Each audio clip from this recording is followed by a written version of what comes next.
All right, if I could get everyone to quiet down. We're just about to get started. It is 10 o'clock, so we will get started.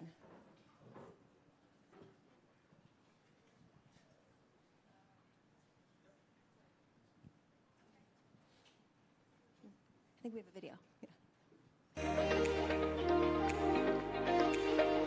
Congratulations on making it to the national finals. I am super excited and so proud of you all. It was your hard work, your intelligence, teamwork, collaboration, strategy, and skills that brought you to where you are. I watched all of your video submissions and I'm really impressed. All of your projects are phenomenal, and now is your turn to shine. All of you have demonstrated amazing passion and hard work, and you will be able to take that wherever you go. You are all tomorrow's change makers, and we can't wait to see your pitches. Good luck, everyone. You will make a difference and you will make an impact with your product going forward. You all are winners. No pressure today. Keep at the good work and enjoy yourself during the presentation today. We know that you've done your states and your schools proud. Good luck. Good luck. Best of luck, and go get them. Good luck. You guys are going to be awesome. You're gonna rock it. Good luck. All right. Welcome, everyone, to the Samsung Solve for Tomorrow National Finalist Pitch Event. We are... All right, yeah, exactly. My name is Angie Adams. I'm a senior manager on the Solve for Tomorrow team, and I am so excited to be here as one of your co-hosts for today. And I am Anthony Lopez, Senior Director of Strategy and Sales Operations for our display division at Samsung Electronics America. But more importantly, I am your other co-host for today. All right.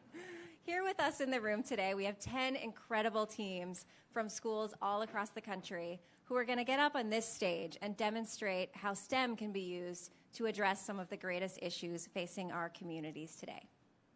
And Angie, this is my first time being a part of the Solve for Tomorrow final event, and I've been a state mentor for the last 8 years, so I am so excited to be in the room here today with all of you. We're really excited to have you, Anthony. And I'm really looking forward to seeing how these teams of students have come together to solve a really diverse set of challenges.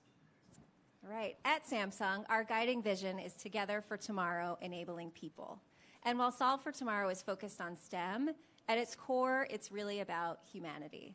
And since we started Solve for Tomorrow 14 years ago, back in 2010, hundreds of thousands of students have come together all across the country to improve the lives of the people in their communities.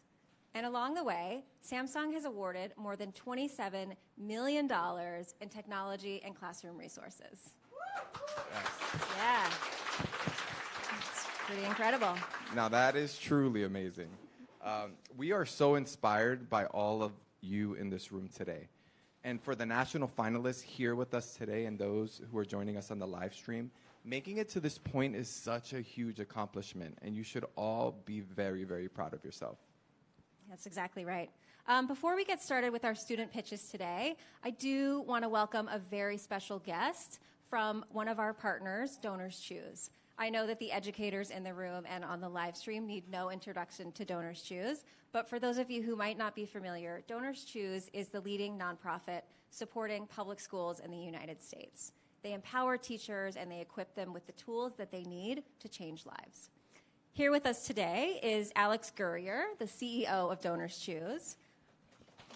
Exactly. Prior to DonorsChoose, Alex was the CEO of international charitable platform Global Giving and co-founder of LearnZillion, an education technology company that was acquired in 2019. His previous work experience includes consulting in McKinsey & Company's education practice, working in the public finance department at Citigroup, and teaching middle school and high school math. Please join me in welcoming Alex to the stage. Thank you so much, Angie. Hi, everyone. Oh, I can feel the energy, the brain power in this room. It's pretty intimidating. So, as Angie mentioned, I am Alex Gurrier, CEO of DonorsChoose, and it's just so wonderful to be here at the 14th year of Samsung Solve for Tomorrow. This is one of my favorite events of the year, I've got to say, because every year it brings me right back to my own time as a high school student, even as a middle school student, I can think of nothing that I would have loved more, math and science nerd that I was, and that I am, than an event like this. It's just awesome. The real honor for me is being able to help welcome schools from across the country. I was looking at the list and looking at some of your projects. And your projects represent amazing ideas and innovation in STEM. So first, congratulations to all the teachers and students from the national finalist schools and to everyone who participated in the competition this year.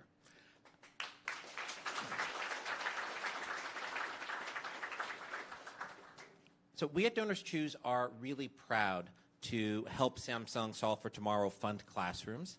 And we also love getting to be a part of these events in person.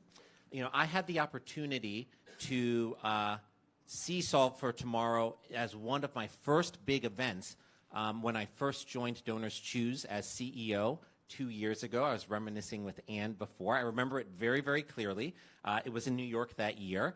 And I remember that as the teams came up and described what they were doing, I just had the thought that, this represents exactly the kind of creativity, ingenuity, compassion, and hard work that our education system needs more of. So much is changing in the landscape of public education right now. We're still, even in 2024, we're still seeing the dynamics from the pandemic continue to play out.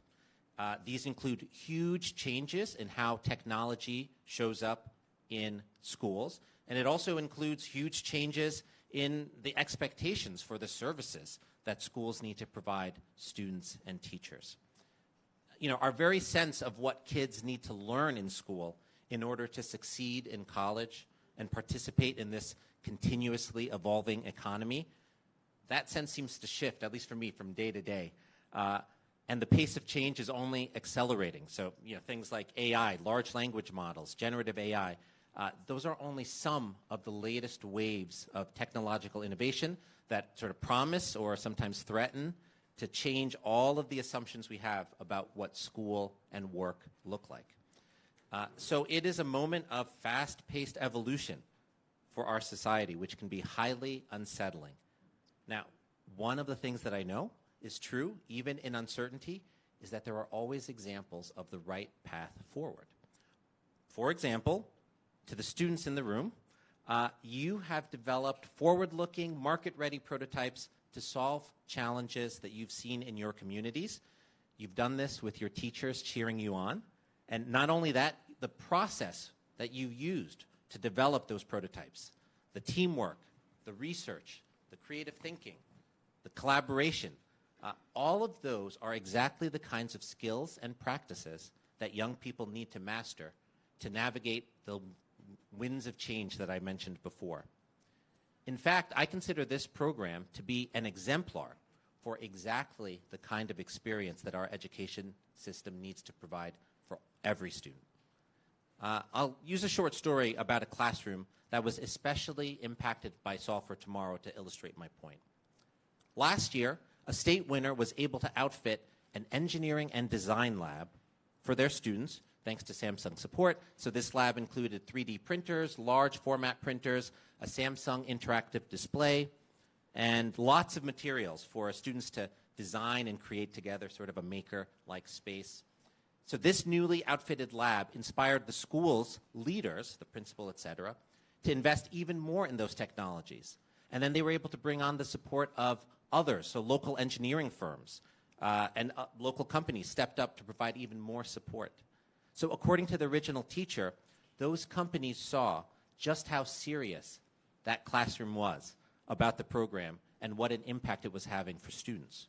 So Samsung's initial investment had this sort of consequence of rippling outward to an effect that grew throughout the school community. At DonorsChoose, we try to shine a light on teachers and help to uplift the role that you play for your students and for students across the country. We have this nationwide network of public school teachers that we're continuously listening to and asking about their experience. You know, we have a lot of stats, but I can sort of summarize what we hear with two main ideas. The first is that teachers across the country continue to bring everything that they can, day in and day out, to support the needs of kids. So that's number one. And number two, the job is getting harder and harder with each passing year. So now more than ever, we need to support teachers who are using their extra energy, their extra time, also their out-of-pocket resources to make sure that every student gets the learning environment that they deserve. Programs like Solve for Tomorrow do exactly that, allowing teachers to be fully supported in making huge, ambitious learning goals come to life. So all of you are part of that, this sort of big picture, something big and full of promise. Now, I also realize that maybe you're not really focused on the big picture right now. Maybe you're mostly focused on that pitch that you're about to give, that you've been practicing over and over again, hopefully not too much. Maybe you're feeling nervous. So if that's the case, I just have a few words for you. Relax. You're here for a reason. You deserve to be here. You have already everything that you need in order to do awesome today. All you need to do is breathe, relax, be yourself, and most of all, enjoy it. Enjoy the pitch. Enjoy what you hear from the other teams. Enjoy the whole day, the experience of being here in D.C. and getting to celebrate with each other. You have earned it. You've earned this experience. This is a celebration of incredible achievement. This is a celebration of you and your hard work, and we are all so proud of you. Thank you for letting me be a part of today. All right, thank you, Alex. We are so proud of the partnership that we have with DonorsChoose. And proud of the partnership and really appreciate all the words that you had to say to our participants, to our educators, and all of the impact that we've been able to have together. Now, before we introduce our judges, we want to take a moment to recognize all of the educators in the room and those who are joining us on the live stream. We sincerely appreciate all the work that you do as STEM champions. So congratulations and thank you. Right, definitely. I couldn't agree more. The students in the room would not be here without their educators, so we are very proud of all of you. Let's meet our judges, right? Let's do it. All right, first, please welcome Jean Irisari. Jean is the Vice President of Public Affairs and Head of Semiconductor Policy for Samsung Electronics America. Based here in Washington, D.C., Jean is responsible for all policy work affecting Samsung's computer chip business. When he's not busy here in the office, Jean is active in scouting, serving as an executive board member for the National Capital Area Council of the Boy Scouts of America. Welcome, Jean. Next up, we have Sukmani Mota, my friend and colleague. Sukmani is the Vice President and Chief Marketing Officer of Samsung Electronics America Display Division. She has over 18 years of experience in the technology industry and completed her undergraduate studies at Delhi University in India. Welcome, Suk.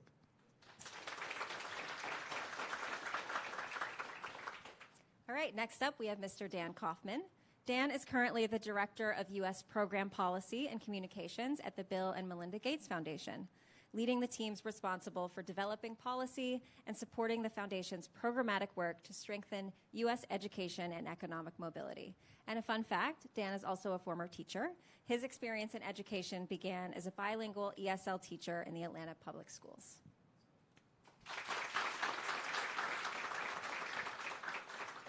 Now, allow me to introduce Rupa Shah.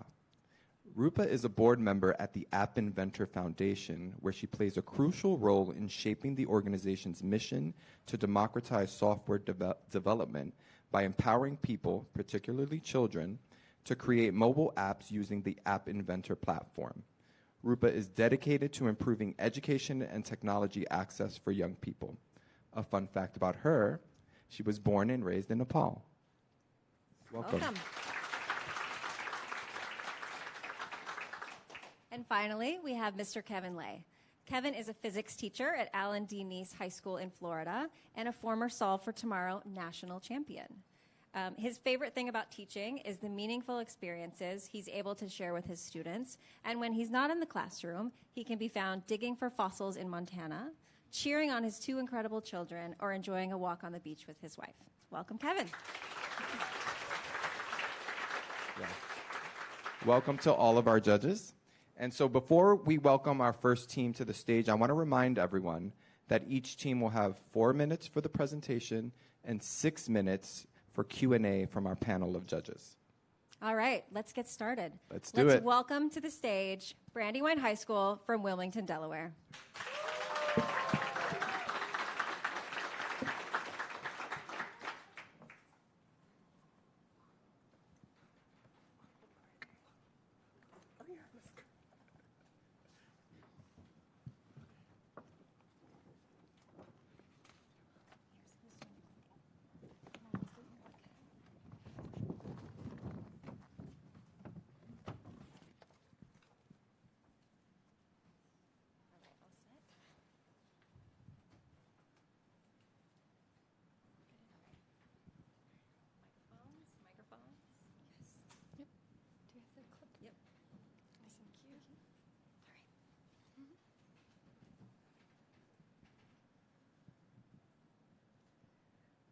This is Frankie. Frankie is a student at Springer Middle School, and she has a few physical disabilities, as well as visual and hearing impairments. However, as you can see, Frankie is such a beacon of joy and positivity, so she needs social interactions to help her keep spreading her light. Frankie's not alone. Across the U.S., 7.3 million students have some sort of disability, so that's a huge part of the population that is very underserved by the market. After talking to special education teachers, we learned the importance of play for the social development of their students. And one thing they told us is that they need more games and toys. However, as Charlie from the Merritt Campbell Center told us, these games simply do not exist. Games are not designed for people with disabilities, so they are unable to independently engage in them, which makes them lose out on the important social benefits of play. So, to fill this huge gap in the market, we designed universally designed Chutes and Ladders and Connect 4 inspired board games that use adaptive buttons, lights, sound, a high contrast color scheme, and multiple modes to accommodate a wide variety of abilities. Here is a breakdown of how our CAD model brought our Chutes and Ladders inspired board game to life. We utilize box joints for a quick and easy assembly while eliminating the labor-intensive process of screwing our games together. And we also incorporated a custom printed circuit board that centralizes our wiring to a single place, reducing excess wire waste and failure points. A game reliant on button input requires a lot of code. Our game allows for players to select a difficulty level to meet the needs of players of varying mobility, and for players who may try and press the button too many times, we've built it so that they cannot cheat by moving out of turn. And millions of single-use batteries end up in landfills every single year. Our game uses a rechargeable battery pack that you can easily recharge just as you would your mobile phone, and our games are made out of recyclable materials. Our current model is made of biodegradable plywood, and our future model will be made out of recyclable plastic to ensure a durable and sustainable game. We tested our games at 6 different locations with people of varying ability levels in all stages of life. One special education teacher in particular, Frank Hughes, commented on the impact of our games, stating how it opened a door to a world not only the students were not familiar with, but their families as well. So we reached out to the teachers and therapists from the locations that we went to, and we found that 100% of those would recommend and purchase our games, and 100% said that they had a positive impact on the students and residents. And these were some of the skills that they said our games improved. So now that the demand for our games is super high, we've had to consider the manufacturing needs for our process. So using retail prices for our materials, the final cost for our product was $83.91. And from that same survey, we found that our clients would spend $150 per game. So while this is a good price point for local manufacturing, we needed to scale up. So we're working on transitioning to mass manufacturing our new process, where we'd create an injection mold of our games using recycled plastics, connect our electronics, and then we would assemble and ship for a low labor-intensive process. So while we've been talking a lot about the design and the STEM and the manufacturing, it's really important to remember what this game is all about. It's about students like Ollie being able to connect with his classmates. It's about students like Frankie being able to play games with her siblings. It's about grandparents finally being able to reconnect with their grandchildren once more. It's about promoting inclusivity and joy, because everyone deserves to play.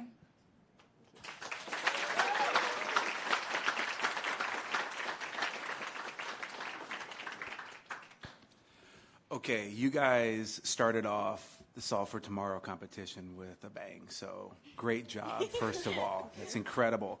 Okay, so tell me about the research involved in the community of students, right? So when you guys engaged with the community of students, you guys had some feedback from them. Did you already have a plan in place, or did that feedback and that engagement determine your path to these games that we see in front of us today? Yeah, of course. So we started out this project with a game that looked similar but still very different from this. So one thing we didn't have in our original prototype was sound. We didn't have these multiple modes that you can play your game in. And another important thing was when we added sound, we found out that they wanted a little bit more sound than we added. So what we did was we added sound to say what dice roll you did and whether you hit a shoot or a ladder. But then what they said was, while they're counting forward, they also want that feedback to know like which button they're on, which button press. So this game has gone through a lot of iterations. We've been talking to a lot of teachers, and it's around a 2-year process where we are on this game. So it's gone through a lot of refinement.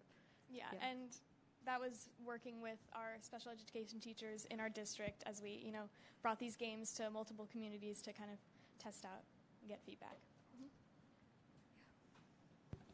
Great job on the presentation. That was Thank you. amazing. Have you given it any thought of how you're going to market this product? How are you going to reach your, the target audience? How you're going to use or sell or market to them? Yeah, so we do have a team member that worked on the design of our games. So we have a prototype of what a box might look like. And these games are in very high demand because this is a market that just didn't exist. These games, needed to be created. So they will, have a fun and colorful design. We kept students in mind, but also any age group, just as your, typical board game would. Yeah, and we're planning on creating like order forms because already we're getting tons of emails from people across like outside of our district in our region, just like reaching out to us. They saw the Samsung video and they really wanted to get their hands on the games. Yeah. I thought you guys did a wonderful job. How did you decide which games you were going to use? So it looks like you ended up picking Connect 4 and something kind of like Chutes and Ladders. What other games did you consider, and what were the factors that you used to kind of narrow down to your choice? So we also considered doing Guess Who, and then we also have a prototype that we actually brought with us of Ludo. And we kind of narrowed it down based off of how many buttons that would be needed, which was really important because the more buttons, obviously the more coding that would have to go into it, but also the more trouble that if they had varying mobility, it would just cause more problems. Yeah, so one of the things was when she mentioned we considered a game like Guess Who, we actually had to scrap that idea because we realized that a lot of the students that we're working with are, some of them are nonverbal, so games like that are actually very difficult for them to play. So what we wanted was something that was very easy to understand how to play, and that you can just play solely just by pressing a button. It doesn't have to require a high level of strategy, so you can play at whatever level you are at. And we also just wanted to incorporate, some of the games from our childhood because we want to make those meaningful connections that we also had.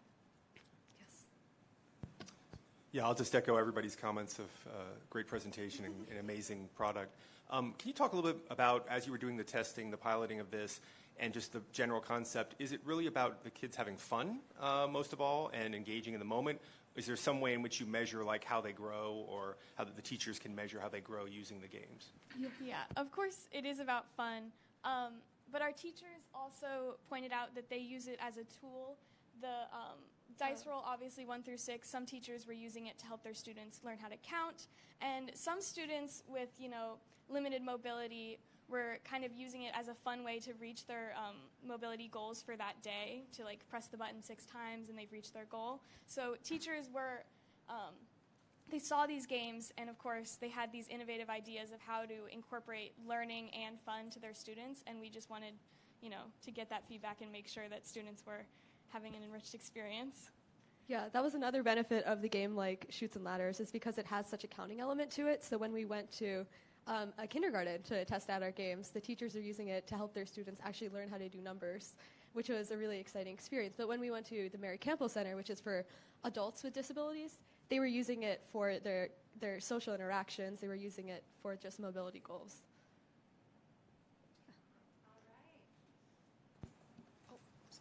All right, thank you, Brandywine High School. If you guys will grab your prototypes here. Thank you. We'll have you take this off of the stage. Anthony, one of the things I love that they talked about was the fact that games bring a lot of joy, and it's something that we can all certainly remember from our own childhoods. So, Anthony, my question to you is, what was your favorite game when you were growing up? Believe it or not, my favorite game was Monopoly. It's a very classic game. However, it was not my parents because it would take hours and hours to finish. What was yours? I'm going to go with Chutes and Ladders. So I was very touched when I saw that was one of the prototypes that they had. I loved that game as a kid. Yeah, one thing they mentioned about creating the market during their presentation, something our own CEO is constantly challenging us to do at Samsung. So it's really great to see how they've done that here. So good job. Couldn't agree more. All right, let's welcome to the stage. Yes, give it up for Brandywine. Stillwater Middle School.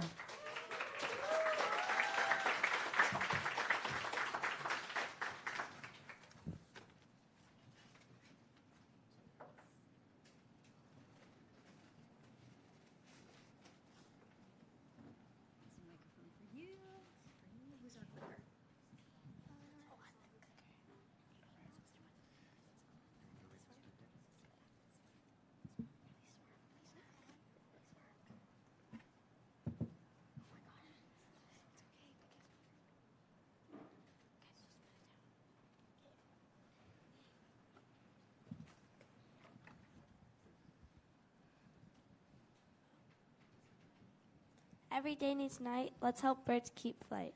Imagine a world with no birds, no chirping on a morning walk, no bird watching with your grandparents. Only millions of extra bugs roaming the earth because one of their main predators are gone. This all would have led down to one thing: humans. We as a society have created many hazards to wildlife around the world. One of those hazards is light pollution. Light pollution is where the lights from cities pollute the sky, making us and many other species, such as birds, unable to see stars in their patterns. The stars are like a bird's GPS. They use them to navigate to their destination. 2.8 billion birds migrate at night, and they face possibilities of being thrown off their path and crashing from exhaustion. We also think it's worth mentioning that 50% of migratory birds don't survive the year. Stillwater, Minnesota is a large flyway zone located on the St. Croix River. Thousands of birds fly over our community each migration season, so we've made an efficient light cover. We started with a 3D model to show what we wanted our final prototype to look like, then made a 3D model, a cardboard model, and added a large jar to hold the bioluminescence. We soon realized that the petals were too small and could not close fully around the jar, so we took away the large jar and added 4 smaller containers instead. Introducing the Lumen Bloom, a bird-friendly, self-sufficient, bioluminescent, downward-facing light that would replace the lights in downtown Stillwater. We first modeled it after the lady slipper, Minnesota's state flower, but then realized we could not model it accurately enough, so instead we modeled it after the snowdrop flower that comes as a first sign of spring in Minnesota. The aluminum bloom is mechanically controlled by a Lego EV3 robot. Our design contains a piston that pushes and pulls on wires attached to cardboard petals to open and close our flower. The aluminum bloom uses a coded light sensor to detect the amount of light in the area to open the flower at night and close it with light. As you can see, we've had a great amount of community impact, including meeting with the mayor of Stillwater, city engineer, and Joanna Echols, local bird expert. We've also participated in a local eagle fair, and these were some of the news articles we were in. We have added STEM into our project in multiple ways, most notably our data collection. We've used data bots to collect light data, as well as we've crowdsourced star visibility counts. The reason why we are using bioluminescence instead of regular LEDs is because bioluminescence has a warmer color temperature. Light can be measured in kelvins, which represents a light's color temperature. Light with a lower Kelvin amount means that it has a warmer color and is more bird-friendly, whereas light with a higher Kelvin amount means that it is harsher, mimics the sun, and throws birds off their path. Sustainability also has a key part in our project. We, including massive amounts of energy savings from bioluminescence and solar panels.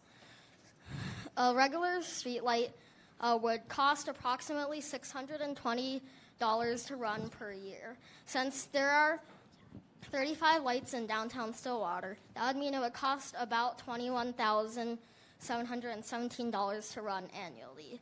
With the Lumen Bloom, you don't have to pay for electricity, as the solar panels will charge the battery to run the system. Remember, every day needs night. Let's help birds keep flight. Our group of 31 sixth grade students from Stillwater Middle School thanks you for your time and is wondering if you have any questions for us.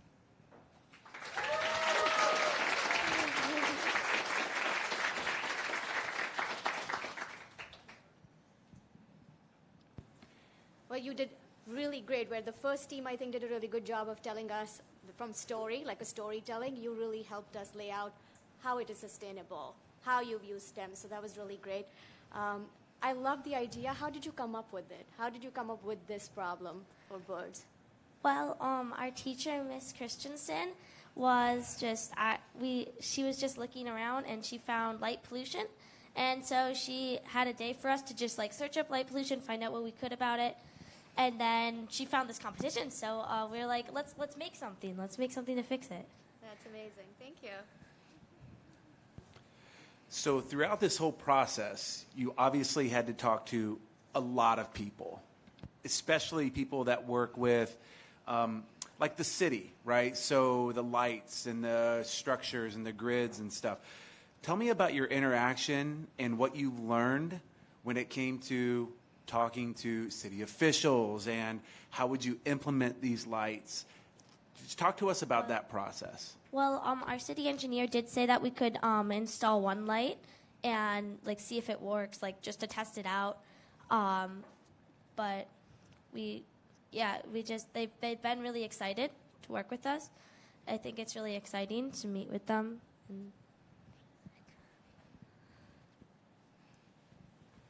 And also adding on to that, when we were talking to the city engineer and mayor, we got an insight on how things in the city are run, like details on like where they get their lights from and like how much it costs.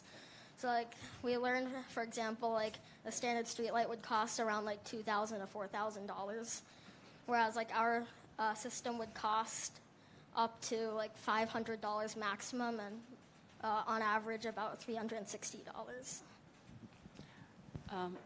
Thank you all. This is really amazing. I saw Scratch. I am a part of Scratch as well, and so really happy that you all use Scratch. As soon as I saw it, I was like, yay. So my question to you is, are you thinking about building a prototype like that can actually be used in the city areas, or what are your future plans? Well, we were gonna, we tried to, we actually 3D printed some pedals. So we might, these kind of messed up, but we were gonna, we thought that this is very durable. We could use this. And then along with that, we were thinking about reaching out to local places like Anderson Windows and other major companies that might have like disposable stuff that they just throw in the trash, and we could use that to make our product. I had a really, I was really impressed with your presentation and your idea, particularly how it affects birds seasonally. how does it affect migration patterns and things like that, like spring versus winter? Did you have to study, like, do a lot of study on birds and their patterns and their and how they travel? So when the lights from cities are directed upwards, they'll block out any view of the stars we have. I personally went down to downtown Stillwater, and I couldn't see very many stars, which means that the birds probably won't be able to see as many as well, and they need them to migrate to their destination. I just want to say bioluminescence, that is insane. That is a really cool thing that you guys came up with. Like, I'm just blown away. I'm blown away by the fact that you guys were able to do this and you guys were able to do it efficiently, and you are still in the process of like refining it. That's incredible. Great job.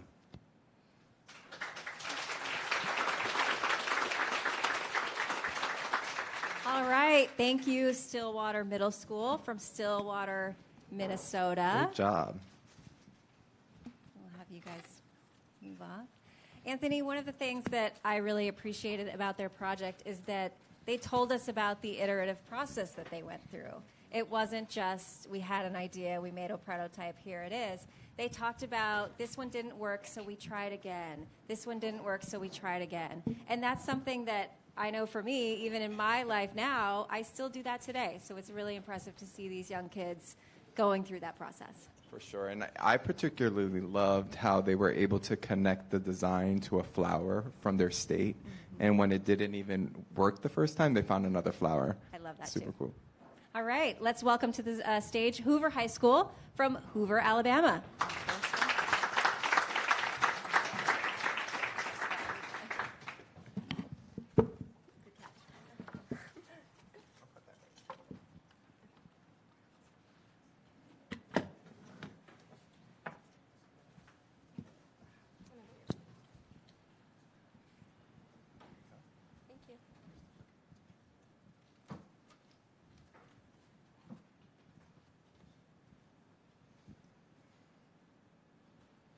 Do you sleep with your door closed? If so, what would your day look like if you woke up and could not open your bedroom door? This is the reality for the 4 million people in the United States living with dexterity impairments. Hi, I'm Reagan, this is Alex and Ryan, and we've worked throughout the past months to give everyone the ability to open doors in their home. In Alabama, we have many rehabilitation centers, such as United Ability. We're able to go there to speak with users and experts to fully understand the scope of our problem. They told us that currently there is no optimal solution for people with physical disabilities to open a door independently. These individuals are forced to rely on family members, create makeshift solutions, or purchase an automatic door opener. Current market door openers fail to meet the needs of users in numerous aspects. They create a large cost barrier by setting their prices at over $2,000 per unit. Even if someone was able to purchase one of these devices, they cannot be installed on interior doors. Also, this installation is permanently damaging, meaning it cannot be done in apartments or rental properties.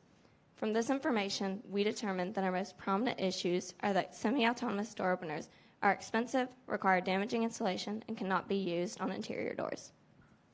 We wanted to tackle this issue like a business startup by using Stanford's D-School design process. This process resulted in a prototype that solves all of these issues with 3 separate components. The first component is the opener box that has a motor and arms that can connect to a door frame with renter-friendly adhesive. This box also contains relays, a power supply, and a microcontroller that can tie everything together with code. The next component is the unlocker that connects to the door frame with pre-existing mounting points. The unlocker has a durable shim piece that's controlled with a linear actuator to unlatch the door before it's to be opened. The last component are the sensors that are on top of the opener box and the hinge of the door so that it can relay if the door is fully opened or fully closed. When all of these components are combined together, they create a prototype that can fully open and close a door while solving the issues of being too expensive, damaging to the door and frame, and inaccessible for interior doors. More specifically, our product only costs $150 in comparison to the thousands of dollars of competing market products. This is also much easier to install due to it using pre-existing mounting points on the door and frame. In addition to making our prototype more accessible for users to purchase and install, our device has many other important sustainability attributes. We used a life cycle analysis in SOLIDWORKS to evaluate the environmental impact on the materials that we used. We intend to apply LCA extensively in order to minimize the ecological footprint related to component sourcing and manufacturing. However, most importantly, we see our design as a crucial component in universal design, as it will help create more sustainable communities, including our own. After showing our product to experts and allowing users to test it, we received helpful feedback and are currently working on a second prototype. In this prototype, we wanted to cut down on the cost and size even more by creating a custom printed circuit board. Our next steps would either be to pursue the device as a fully manufacturable product or make it open source by releasing the build instructions, allowing others to replicate it for those in need. Either way, our product solves a global issue and has the ability to significantly improve the everyday life for those with disabilities. Thank you. Judges, any questions?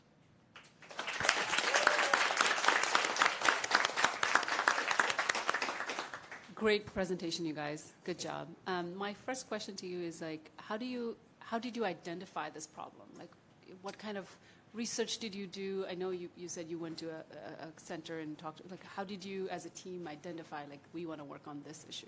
Yeah, so as a school, we're very fortunate to have a really good relationship with our partner, United Ability. It's just 20 minutes down the road, and they see over 4,800 users a year. So we're able to speak with them a lot and just really understand what each user wants. And this was a very common issue for a lot of the people, not only in the facility with their door openers they use, but in the group homes they live in or in their family homes.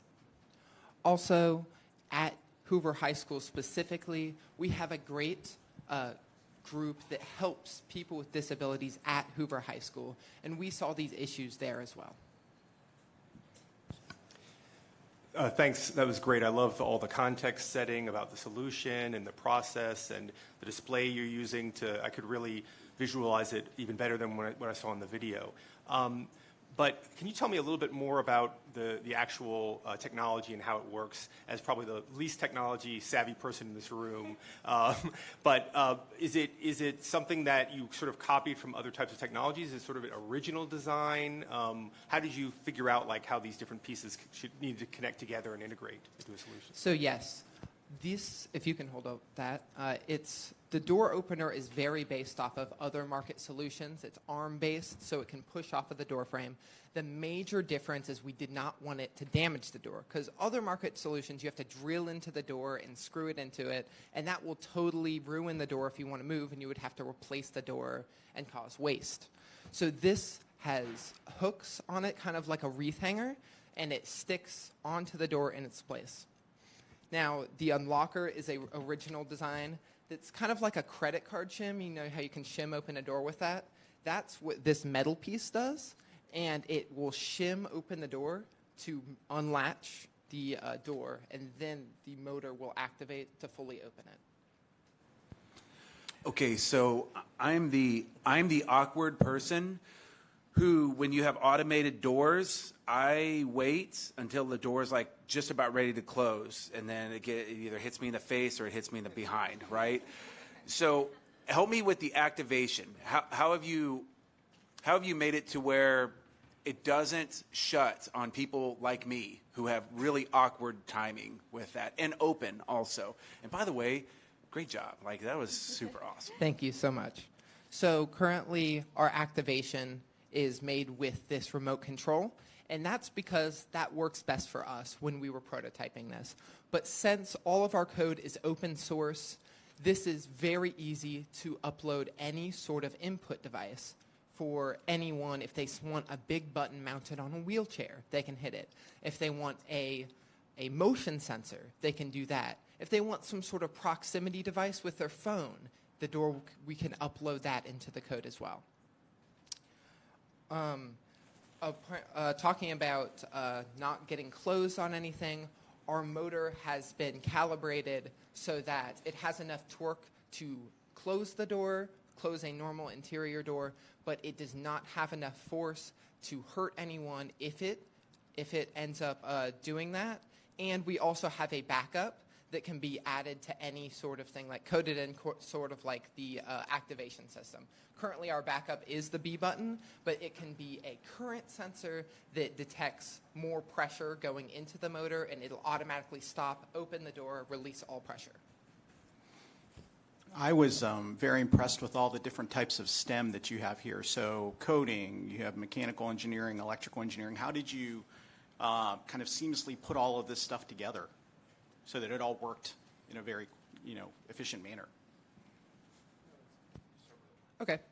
So we have at our Hoover High School, we have a very good engineering academy that we learn throughout all of this, and we have learned coding, we've learned 3D modeling, and each person in our group specializes in some of that. We have some people who are really good at CADing and 3D modeling through SolidWorks. We have some people who are really good at coding, and we have some people who are really good behind the scenes to integrate everything together. And that's how we just make sure we allocate all the ideas to everyone to make sure that everything works together seamlessly, like you said. Great job with the presentation. I especially loved how you started with a question. It really pulled me in. I couldn't wait to hear the rest of it. I loved how you described the problem and the components and the demo associated with that. You mentioned the 4,800 users that you spoke about. When you all think about marketing this product, are those users your target market? Are there family members their target market? Have you ever given any thought to that? Yeah, so definitely this could be widespread in our community, obviously in homes, but in group homes at United Ability, we were able to see kind of the issues they have, even with their, standard door openers they have now, and how they can be difficult for their users. But we would definitely market this to a wide range of people, and by making it open source, we hope that people can apply it and make it the best option for them. I would also like to add that this isn't only for people with certain disabilities. Since this device is so cheap, if let's just say you had a bad accident and you were put in a wheelchair and you live alone, this is something that you could easily buy and have up for a few months while you're in that wheelchair. And it could really keep, it could sustain your lifestyle of what you had before and just be able to live your own life like you did before your accident. Thank you.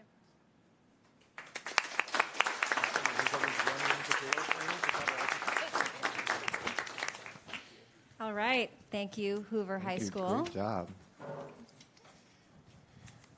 It was interesting to me that they talked a lot about accessibility, not just from the function of the product, but from a price point. I think a lot of times we don't consider that, and a lot of the devices that are made to help people with different abilities are so unaffordable. And so the fact that they made something that normally costs thousands of dollars and they brought it down to $150 makes this accessible in more ways than one. For sure, and I'm a big DIYer. I don't know if there's a lot of DIYers in the room, probably. But I'm the type of DIYer that will buy everything, and then it'll take me 6 months to actually get it done. So the fact that you can set this up right away and a family or friend can do it is a big win for accessibility. Totally agree. Yeah. All right, let's welcome to the stage Pineville Middle School from Pineville, West Virginia.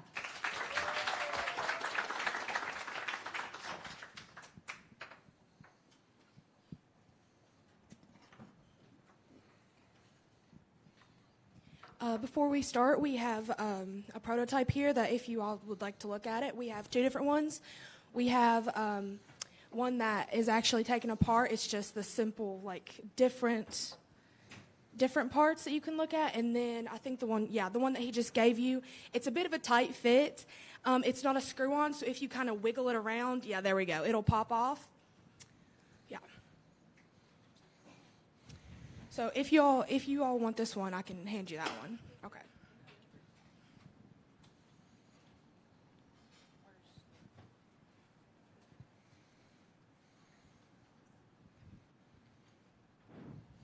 Are you aware of how many children die each day due to polluted water? 5,000. Hi, I'm Bella Frazier, an 8th grader at Pineville Middle School in Pineville, West Virginia. And today, we're going to be talking about a problem. We're going to be talking about a design that we made in order to help our family and friends. When considering topics for our project, we quickly noticed the lack of clean water in our area. Because of the polluted water, residents of the area experienced a spike in health issues. In our town, our water source is the Gandot River. This river, along with many others, has been the victim of industrial contamination. Along with this, many homes in our area still do not have sewer systems. Therefore, they're leaking bodily waste into our drinking water. Because of this, our water company has to add more chlorine and disinfectants. Haloacetic acid and TTHM are formed when chlorine and fecal matter combined. They both can cause cancer. In our town, many of us have suffered losses. Many of us have lost a loved one due to cancer. So our project is a great way to honor them. When we sat down to take a closer look at the problem, we noticed just how polluted water was worldwide. So by designing our project, not only can we help save our community, but communities across the globe. With this in mind, we decided to design a water filter that attaches to the top of plastic water bottles. Are you aware that there are communities across the globe that have to wake up and wonder what comes out of their taps in the morning? Hi, I'm Donovan Bailey, a 7th grade student at Pineville Middle School. And yes, as Bella said, our water isn't the cleanest. In fact, 1 in 10 people lack access to clean water worldwide. To further this, more than 5,000 children under the age of 5 die every day from diseases caused by contaminated water. Everyone needs water to survive, so we decided to make a filter that was cheap, easy to produce, and environmentally responsible. When we first dove into this project, we thought that chlorine byproducts were the only thing harming our local waterways. We later discovered that local businesses were leaching heavy metals into our water systems and making it virtually unusable. Communities such as Welch-Pineville Road have been especially hard hit by this. This water has risen up into their wells and made their water virtually unusable. We wanted a filter that was cheap, easy to use, and very environmentally friendly. We used recycled plastic for our 3D printer material to print. Using our community, our filter would save an estimated 2.6 million water bottles from going to the landfill, and used worldwide, it could save countless water bottles from going to the landfills, waterways, and oceans. Hi, I'm Herbie Hall, a 7th grade student from Pineville Middle School. We decided to make our filters as cheap and environmentally as friendly as possible. So we decided to create a filter that can be used indefinitely. This filter can even be taken apart and sanitized using either bleach or water. The guts of our filter is made up of 40% biomass charcoal, 60% sterilized sand, and a food-safe polyfill. The way we got our charcoal is we had a recycling program at our cafeteria, and we got these bananas from that. After we got the bananas, we dried them with a dehydrator, then we charred and crushed them. We tried many different shapes and materials to try and have unblocked water flow while filtering out all the stuff that hurts us. If we win, we plan to use our money to buy a state-of-the-art 3D printer that would allow for us to make a better model without as many ridges. These less ridges would allow bacteria with no places to grab onto, making our design safer.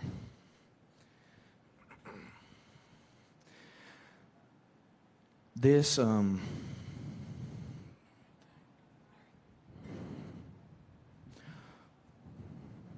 our filter would save about 2.8 million bottles in our community.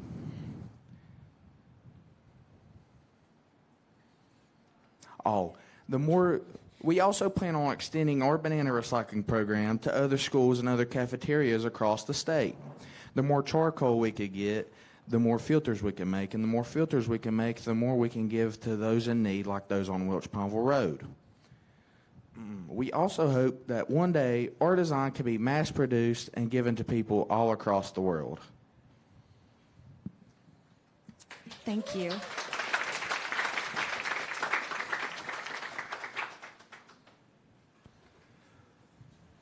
Okay, as a physics teacher, we always try to encourage the students to experiment, right? Experiment, fail. What did you learn from the failing process?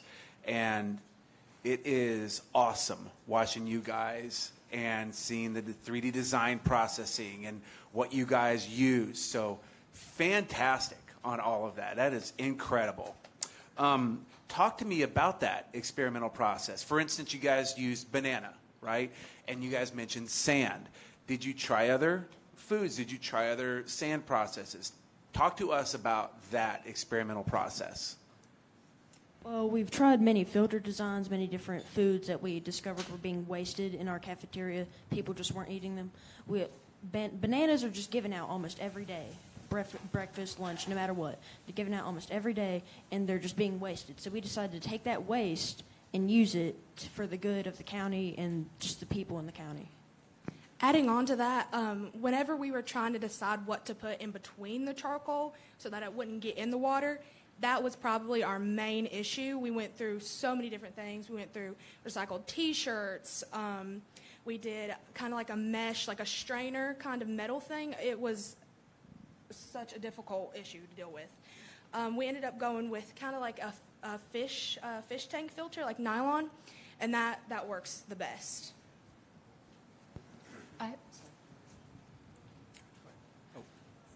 So I'm also from West Virginia, and looking at the map, where I grew up was also one of the areas, the counties that was red. So thank you so much for working on this issue that affects so many people. Can you tell me a little bit about your interaction? I remember with local officials, state officials, talking about the problem and how you can, what you're doing can help solve this issue that affects so many people. Yeah. In our town, it's not really talked about. It's kind of pushed aside. That's why we decided to do this, because nobody really talks about it. So we tried to talk to our water company, and they kind of explained to us, like, well, this is what we're doing, this is what you could do, this is how you could help. And the water, the main source, Welch Pineville Road, is literally 5 minutes away from our school. So if this gets any worse, it could potentially go to our school and go to our water fountains, everything like that. So that's why we really wanted to put a stop to this problem so it wouldn't affect our school and our water. I love the fact in particular that you're actually have two environmental solutions. You're focused on the water, but you're also trying to tackle the problem of food waste and put it to good use. On that point, can you actually talk a little bit more about the process? It sounds very labor intensive to produce using the banana peels, the charcoal, and the filter, and you have very big ambitions. So how would you, have you thought about how you would scale this up in a way that's not so labor intensive, in the prototyping process as it is? Yeah, it's so much easier than it sounds. All you really have to do is dehydrate the bananas, like we said, and then set fire to them so that they're kind of like crispy, not really chip-like, but a little crispy. And then after that, they can easily be crushed. And if you do a lot of bananas, then you can just smash them down and just kind of grind them up. And it's really not that difficult at all to make a large amount of charcoal all at once. Adding on to that, you don't even have to buy dehydrated to dehydrate the bananas. If you live in a warm place where it's warm in like summer and spring, you can even dehydrate the bananas like that if you need to. Adding on to that again, we used a recycled milk basket as the basket where we stored our bananas, and after every lunch period, we would have someone go out and get them and just collect them and bring them back. That's great. Great job, guys. Great presentation. Love it. I'm from a country where we're also plagued with, I'm from Nepal, and we also have the problem of, not having clean water to drink, and so I'm really interested in this. And so my question to you is, how do you use it? Do you use it in a bottle, or do you use it in a tap? Like, what have you thought about it? It screws on. If you look at the main bottom, it screws on to like the top of a plastic water bottle, so you can also recycle that. But what we really wanted to make sure is that it could be like screwed onto any kind of water bottle. Because if you step outside in our town, you're going to see at least 30 water bottles by your house. And not everybody can purchase a $100 filtering system. So we wanted to make sure that it could screw onto any type of bottle so everybody could use it.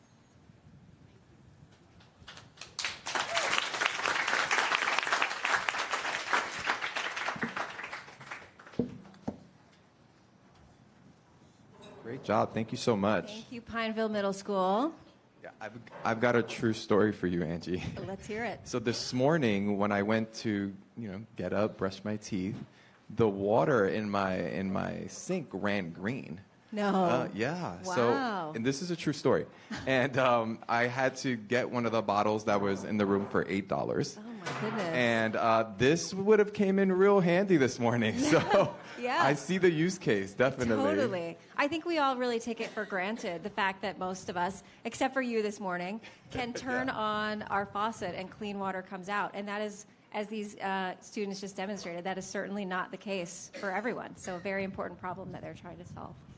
All right, let's welcome to the stage our final group before we break for lunch, Harvest Preparatory Academy from Yuma, Arizona.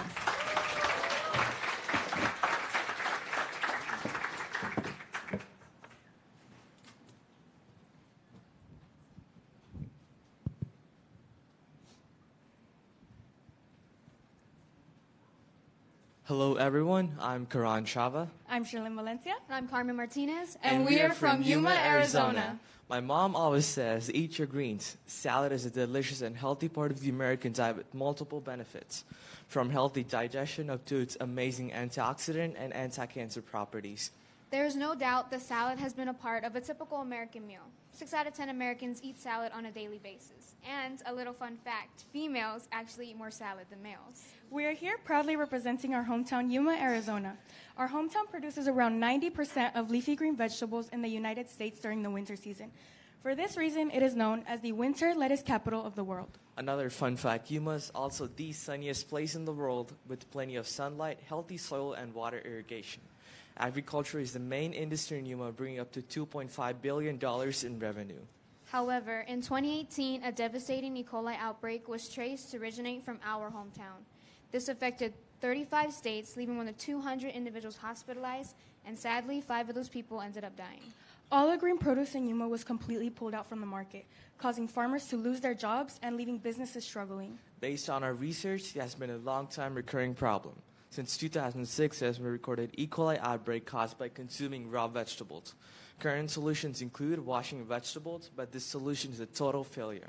This is because washing your vegetables does not kill bacteria, and using baking soda only removes pesticides and other chemicals from the produce. For these reasons, my classmates and I took action to solve this problem and help out our local farmers and businesses. Judges, today we are proudly introducing our product, Salad Safe. A salad bowl equipped with UVC technology that can sterilize salad. UVC has been proven to be very effective in disinfecting potential pathogens.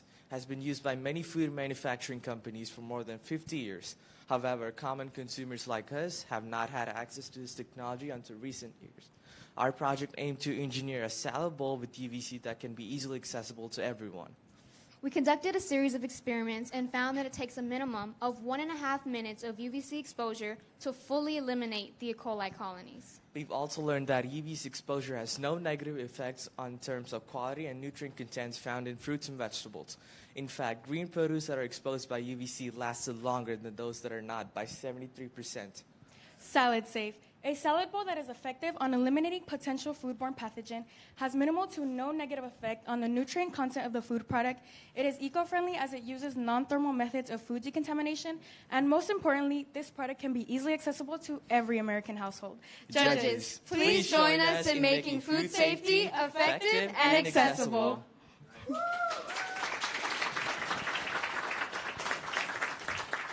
Wow, I love the energy. I'm ready to buy it. I'm ready. So if I'm ready to buy, have you given it some thought in terms of where Salad Safe will show up? Where will I go? Will I go to like a Whole Foods? Will I buy it on Amazon? Where will I go for this? So we plan to partner with farmers and local salad companies in order to make our product commercially accessible. And yeah.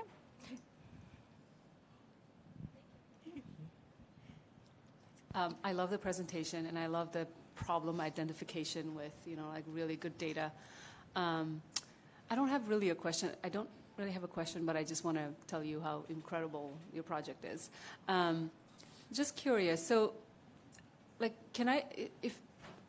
have you thought about like sort of going, following up to Sukhmani's question, like going more broader? Like, how are you thinking about mass producing your product, or how have you thought about it long term?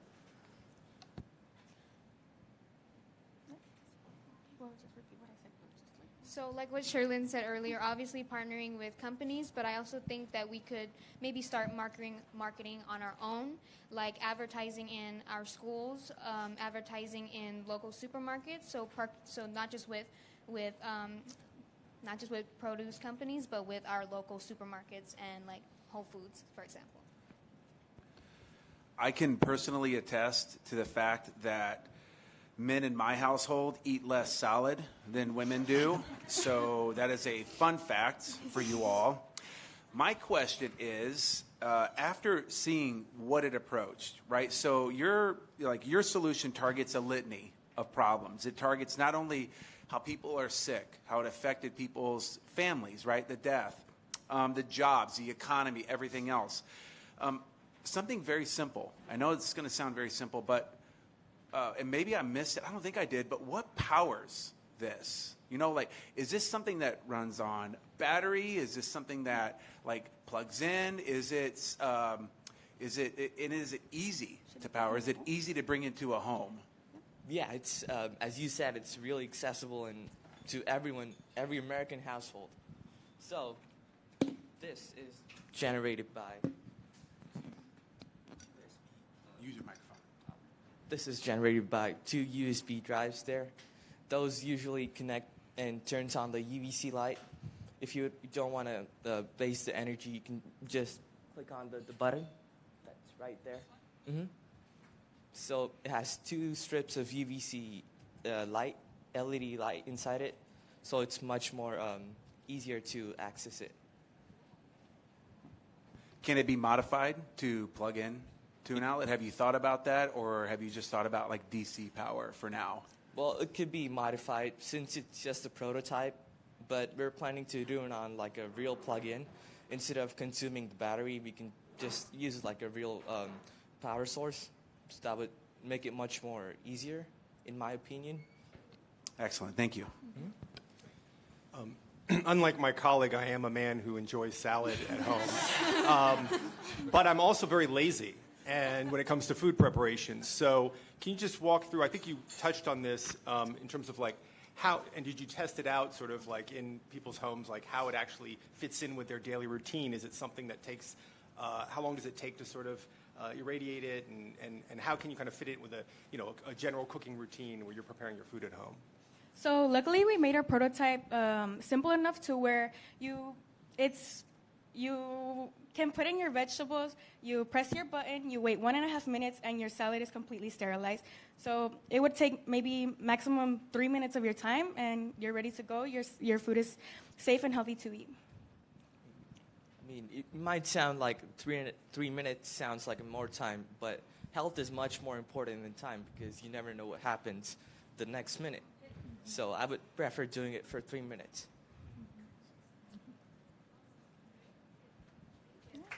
Great job.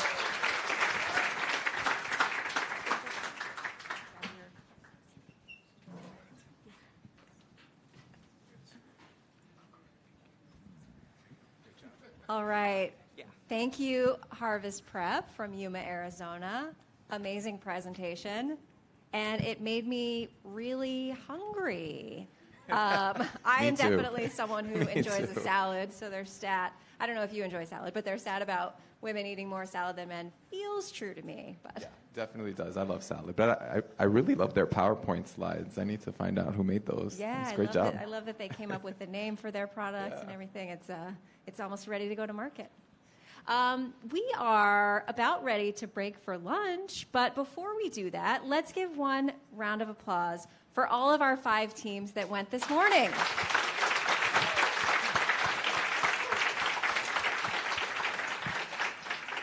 It's already been such a great morning, and I can't wait to see what our 5 remaining teams have in store for us. Yeah, we have a lot more in store for you guys, or they have a lot more in store for all of us. So stay tuned. We will be back at 12 p.m. Eastern for the rest of the show. Thank you.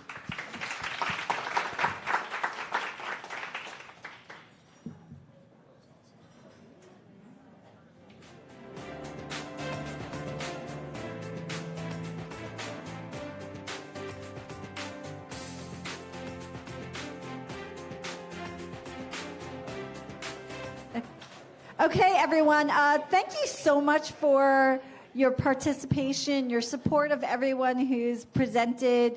Many of you have been shuttled off to do your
Hi, everybody.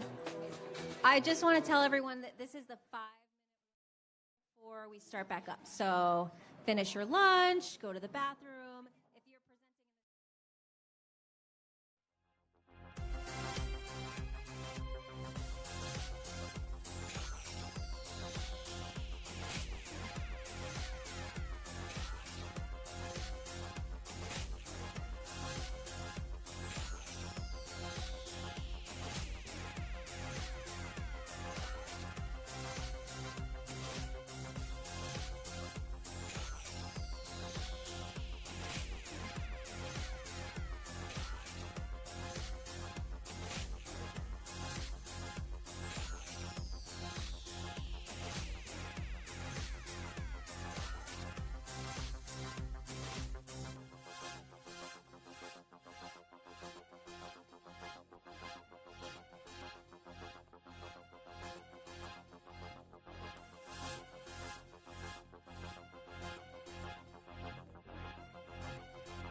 right, everyone, I think we have about 30 seconds left, so if I can have everyone kind of quiet down a little bit before we start the second half.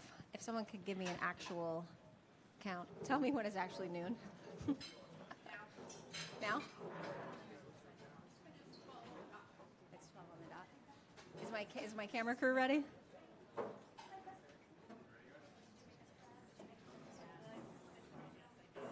There's no one up there. Ready? All right, welcome back to the second half of the Solve for Tomorrow National Finalist Pitch event. Our teams this morning did a great job. We heard from the great states of Delaware, Minnesota, Alabama, West Virginia, and Arizona.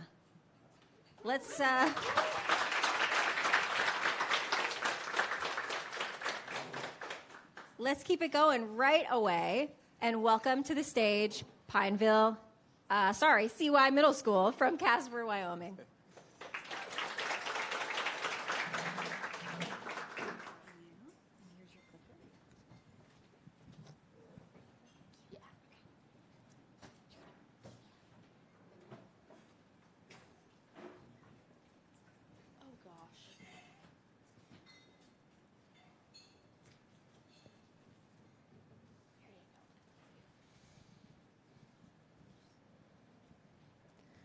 Good afternoon.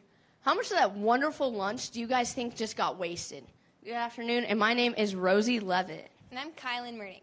We live in Casper, Wyoming, and go to CY Middle School. Fun fact, Wyoming is the least populated state in the United States of America, with only about 581,000 people. And that's about 1/10 of Washington, D.C.'s population. Our 8th grade advanced engineering class chose to tackle the monumental problem of food waste. On average, 20 to 53% of food in school cafeterias gets wasted. That is around 530,000 tons of food waste, costing around $1.7 billion nationally. We figure just our school alone wastes 3 to 4 tons and around $40,000 yearly. We developed a food waste pellet from the food waste we gathered from our school that can not only solve the problem of food waste, but it will also create a valuable resource for your plants, animals, and us. To begin our process, we had to collect food waste from our cafeteria. After one day, we waste about 40 pounds of food waste. Next, we figured out that our food waste is about 70% water, which then we needed to dehydrate our food for about 24 hours. After the 24 hours was up, we ground our food waste into a fine sandy powder with a food processor. We then combined used baking grease and our chopped up food waste and used a pellet mill to create our pellets. For our pellets, we have to calculate the BTUs. BTU is a British thermal unit to measure heat. To collect our BTUs, we have to divide the change of water temperature and over the change of mass. We found our change of water temperature when we burnt our pellets under a 100 milliliter flask of water and collected the water temperature. Our BTUs were about 3,500. Our pellets are on the left, and they burnt for a longer amount of time with a more steady heat, while the wood pellets burnt for a less amount of time and had a really high temperature and then lost its temperature really fast.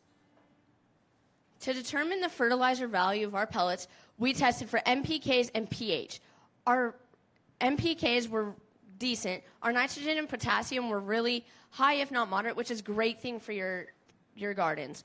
Our pH was 6, it was okay. It's adequate for soil uptake. And our phosphorus is low, if not none. This makes sense because since our pellets are made out of fruits and veggies, it makes sense that we don't have any because you would find phosphorus in meats and grains. Normally, composting is how you would get ready for soil. But since we're chopping it up and dehydrating it, it'll be even better. And our pellets will be great for providing your gardens with vitamin A and C. The community impact is huge. These pellets help take out food waste from our landfills. And while we are keeping food waste out of our landfills, we are creating a heat for our homes, which will help with deforestation because we will no longer be creating wood pellets. We are creating a livestock feed that can be fed to pigs, chicken, goats, and rabbits. And we are creating a fertilizer that will help put the nutrients from our food back into the soil as a soil amendment. Our food waste pellets are super sustainable. Food waste, there's like 530,000 tons of food waste just in schools in America. And that is, if we use these pellets in all schools, that would be approximately 22,750,000 kilograms of methane emissions being prevented. It also would save plenty of trees because in place of wood pellets, we would be using our food waste pellets. In conclusion, we believe that our cyclone fuel pellets are a sustainable and easily attainable way to prevent food waste and methane emissions. It is an innovative way to use a free energy source to create 3 much-needed fuels. Fuel for our homes, fuel for our livestock, and fuel for our gardens. Thank you. We will now entertain questions from our judges.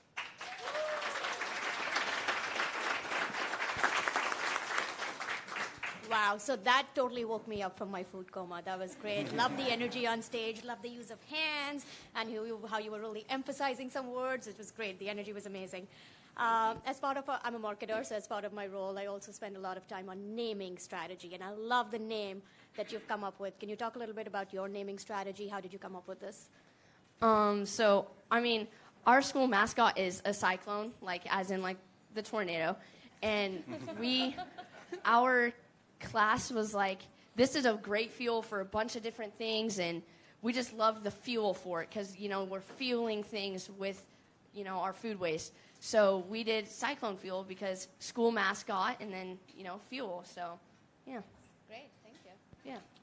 Okay, so when I look up on the table, on the left I see vegetables, salad, and then I see bacon grease, which is a great combination. I love that you combine salad with bacon grease. Okay, so having said that, to everybody in the crowd, we got a sample of your pellets, and I took one out because the first thing I like to do is I like to sniff things, and it doesn't smell bad. Like, it doesn't smell bad at all. It doesn't smell the way it looks. So I'm very grateful for that. Have you tried it in pellet-operated devices? So, for instance, like the grills that use pellets. I'm new to the whole pellet thing. So if you have, how is it operated? If you haven't, would it be useful for already pellet-operated devices? We haven't tried it yet because we wanted to get a more commercial pellet mill because it would make the pellets a lot more it would make it formed better and just more efficient for the pellet stoves and or grills. So, I mean, it would still work because, as you can see in the video, they burned fairly well, like pretty well actually, and held a good heat. So they should work pretty well. And I mean, it depends. Grills, you just light it on fire, and some pellet stoves, like, they heat to light them on fire, and we assume that would work just as well as a lighter. So great presentation, guys. So the size of the pellet, is this going to be same, or you have ideas about like making it bigger, or like the coals that you get for barbecue, or what are your thoughts on that? I think we're going to keep it about the same size because that's about the size of the wood pellets. We might make them a little wider in diameter, so then they're easier to like hold in your hand and stuff, so you can put them in the pellet stoves and everything. And we assume, if it's bigger, it might, burn longer and maybe even have a higher heat if it was bigger. So that's something we could look forward to in more of a industrial-sized pellet mill or something. So guys, great presentation. Really enjoyed that you're tackling this really important problem of food waste. What would you do if you had, what would the next step be to scale this up to kind of make this process more efficient? So something that we're kind of looking forward to, especially if we win this, would be investors. We already have a few people that have reached out and wanting to invest in the idea and, make it a bigger thing and make the big difference in the world with the food waste and methane emissions and, like, put a huge dent in that. So we'd look into, like, investors and trying to get more people to do it and some industrial-sized machines that would make it, put a dent in the amount of food waste and methane emissions that our world produces.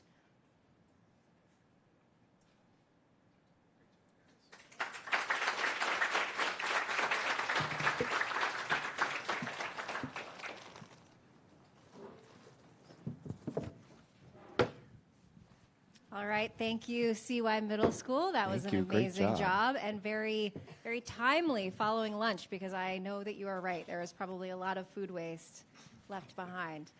I love that they took one problem, food waste, and really turned it into 3 solutions: heat, fuel, and fertilizer. How cool is that? Yeah, my exact thought is just so innovative and impressive, and great marketing with the name. I love how they included their school mascot in that. Exactly. It's really sweet. All right, let's welcome our next team to the stage. We have Princeton High School from Princeton, New Jersey.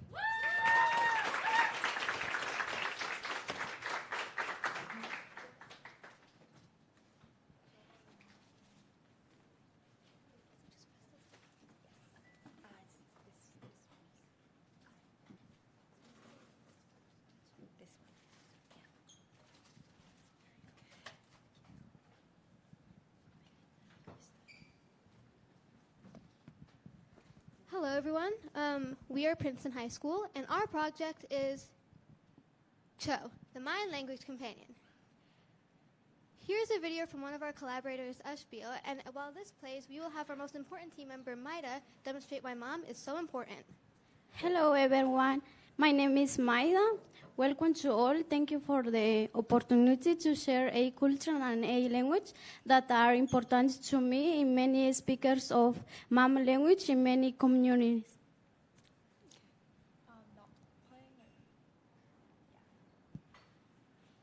We have come to alert everyone to a crisis that often goes unseen, the tragic loss of indigenous languages. Due to centuries of colonization, many languages have already disappeared, taking with them vast sources of environmental knowledge and sustainable living with them. Surprisingly, a main cause of this decline is education. Students tend towards speaking the more colonial dominant language in school because their teachers may not speak their indigenous languages and their peers may bully or mock them for it. We want to foster respect, inclusivity, and cultural preservation with Cho, the AI-powered language model. This robot is learning to speak Mom, a member of the Mayan language family that has over 500,000 speakers throughout Guatemala, Mexico, and the U.S. Cho can also be adaptable to a variety of different languages. The robot is built with a simple skeleton that can be 3D printed or crafted from wood and operates with easily accessible electronics. The control set of the hardware is a Raspberry Pi Pico, and all components are priced to bring the final cost to under $40. We plan to make Cho kits that will enable everyone to make their own robots everywhere. And we have already done this with our local middle school STEM program where we taught middle school students how essential skills such as programming and robotics. Our robot is learning responses by detecting patterns in spoken audio files. However, we cannot store a complete language processing file within Cho itself. Rather, we are training a convolutional neural network using TensorFlow on the web so that Pico can send raw audio data needed for prediction. So far, the model is being trained on phrases provided by mom communities throughout Princeton, Morristown, and Cajola, a town in Guatemala. So, in fact, the stand where Cho sits on right now was made by Manuel Jimenez Lucas, an artist in Cajola, and so has this design right here. Here we have a video from one of our mom speakers, Anna Cub. Unfortunately, we do not have enough time to say this time, so we will have Maida demonstrate the robot for you. Heck, Cho.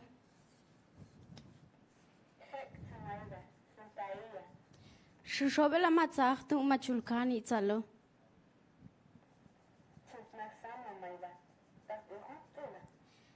Kamatzat onza.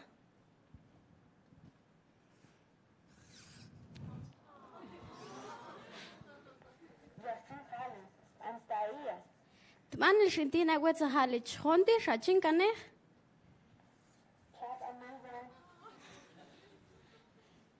We are also building a model of Cho that will assist with digital literacy. This stems from a lack of accessible technology training in languages other than English and can help people with many aspects of their life, including filling out job applications.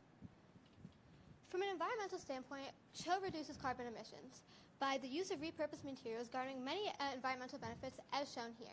We are also reducing e-waste by integrating computer components donated to us by Princeton University. Our business model is incorporating additional aspects that will make Cho better, cheaper, and more sustainable. We have already gained attention from the likes of National Public Radio, CNN, and been congratulated by a local assembly person and state governor of New Jersey. Our collaboration with the mom community has extended to Morristown, New Jersey, and Cajola, Guatemala, where we have been able to make meaningful connections and insights with the mom community and about the language itself. We are a diverse group of people with unique backgrounds united around one common goal. While we realize that these are only the first steps in preserving the world's 6,000 languages, these steps are an essential starting point. We are so grateful to be here with you guys and share our prototypes, our ideas, and communities, and Joe sends you all a big hug. Chondikek.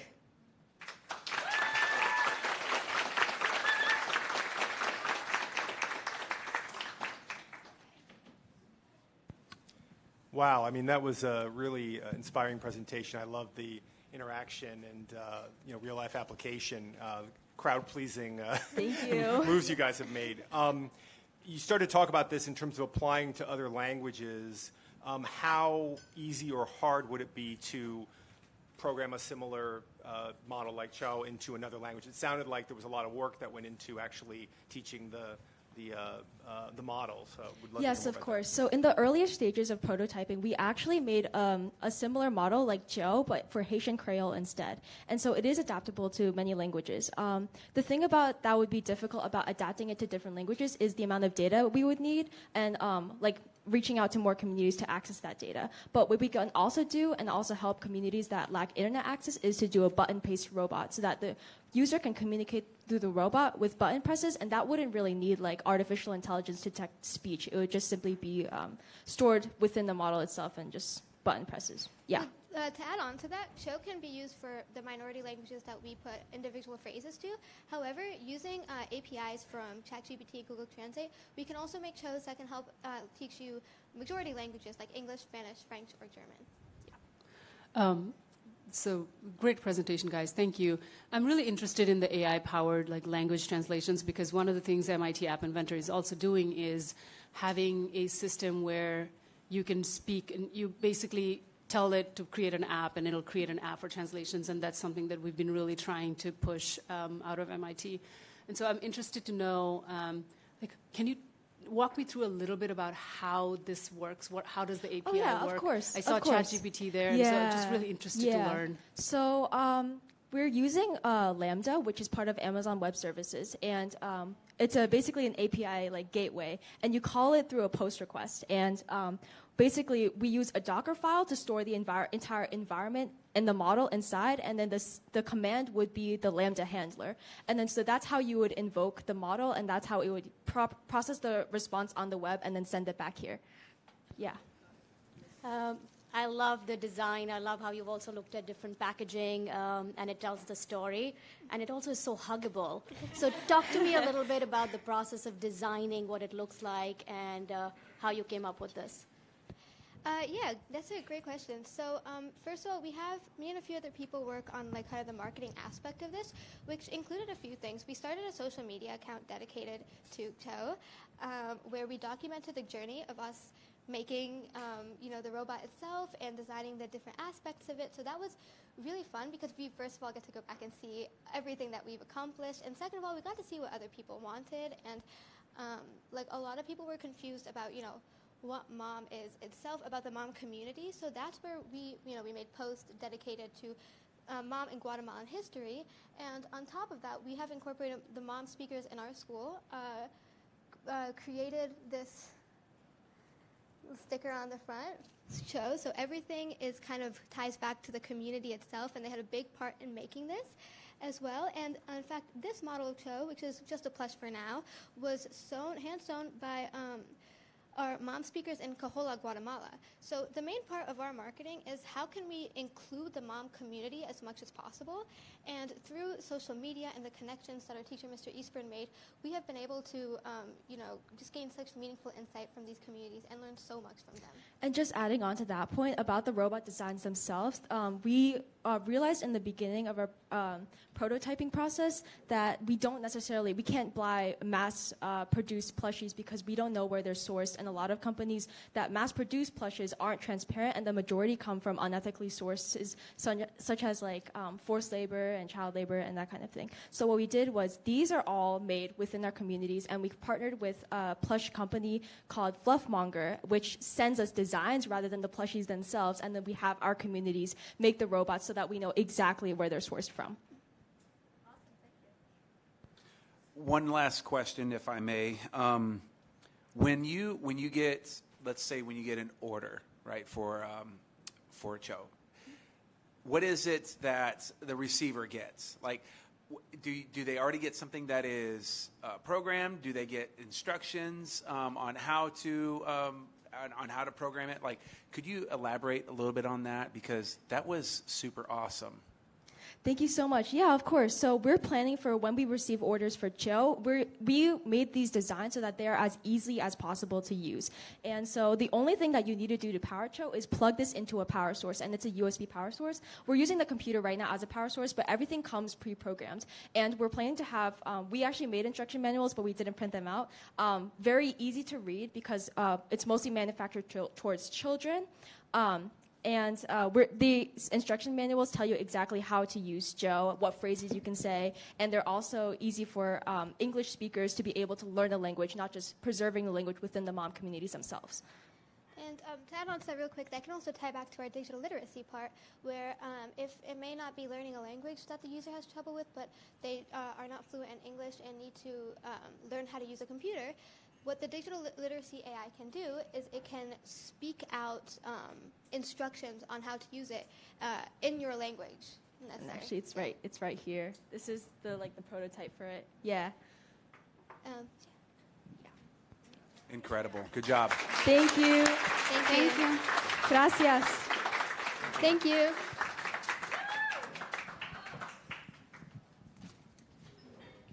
Great job.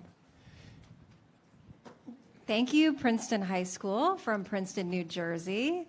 And that was Wow. that was amazing. I love what they're doing to preserve indigenous languages that are endangered. And as a bilingual speaker myself, something like this would have been really helpful growing up because we didn't speak Spanish at home. I actually learned it in school. So something like this would be super helpful. Right. Sounds like they have their first customer when it's ready to go. Sign to me market. up. Sign me up. All right. Let's bring our next team to the stage. From Paul, Idaho, we have West Minidoka Middle School.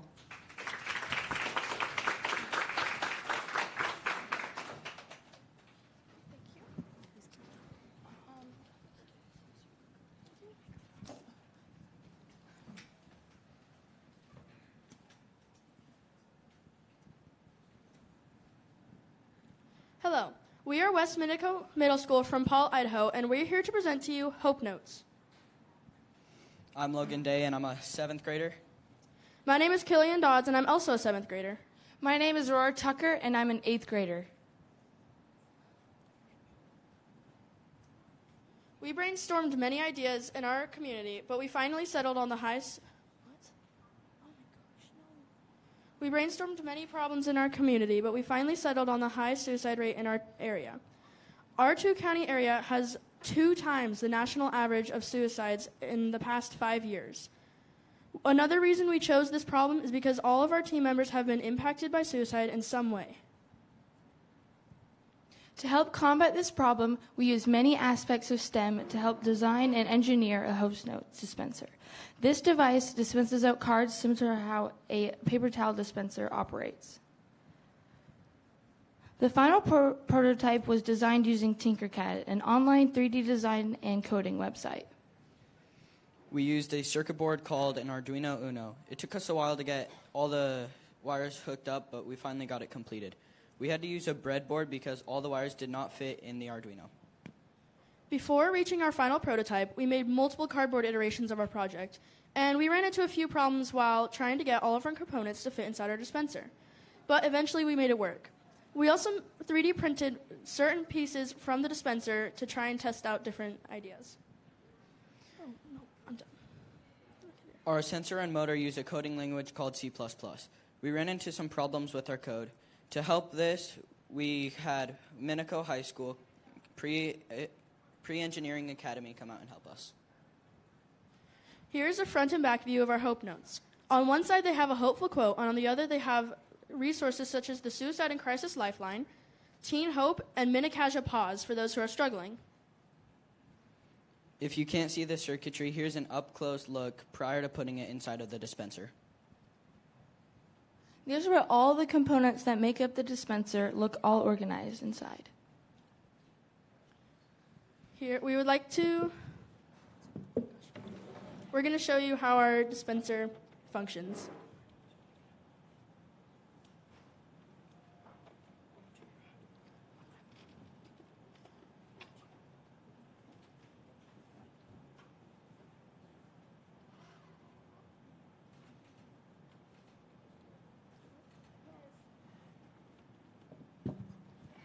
As part of the sustainability aspect for this project, we used yellow recycled filament.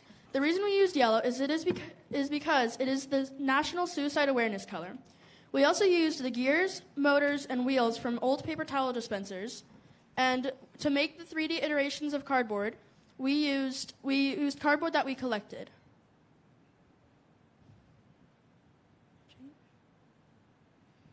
We got permission to put Hope Notes in both Minidoka and Kaja County schools. One thing we want to leave you guys with is understanding in that such a small rural community, mental health resources are hard to come by. Our goal for this project is to save one life, and all of our hard work will be worth it. Thanks. Any questions?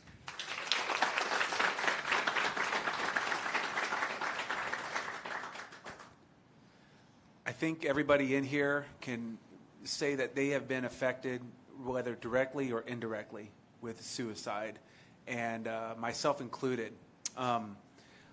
I'm wondering if you can elaborate more and just tell us more about the communication of those that were affected, the people that you talked to, and then how did that guide your team's direction to what we see now, right? So instead of just a phone call, instead of like a screen that is, that would become very popular now, you have a card that comes out. It's something printed. It's something viable, right? So did your communication with those affected give us what we see right now? Yeah, we talked to people and many people that were affected, and it helped us settle on more things and decide more of what we were doing. To add on to that, some people don't know how to reach out and ask for help. That's why we have the resources on the back of the cards. I'll come show you. We have, Teen Hope is a group that you can go. It's like, an after-school program and a different location than school. And it teaches you how to, ask for help, and they have, counseling services that you can go to. Guys, great idea. And I love how the paper is sturdy and not cheap looking, right? So great. So my only thing is, because I come from the nonprofit world and, and build partnerships and fundraising, so I really see this as a nonprofit idea where you can totally apply for grants and funding from institutions to place this around the world. But again, that's my idea. You guys are the smart ones here. How have you thought about sort of scaling this, and who's going to cover the cost? How are you, what have you thought about that? The cost to make it was about $75 to $80. All the motors and stuff was given to us by our custodial staff, so that didn't have any cost.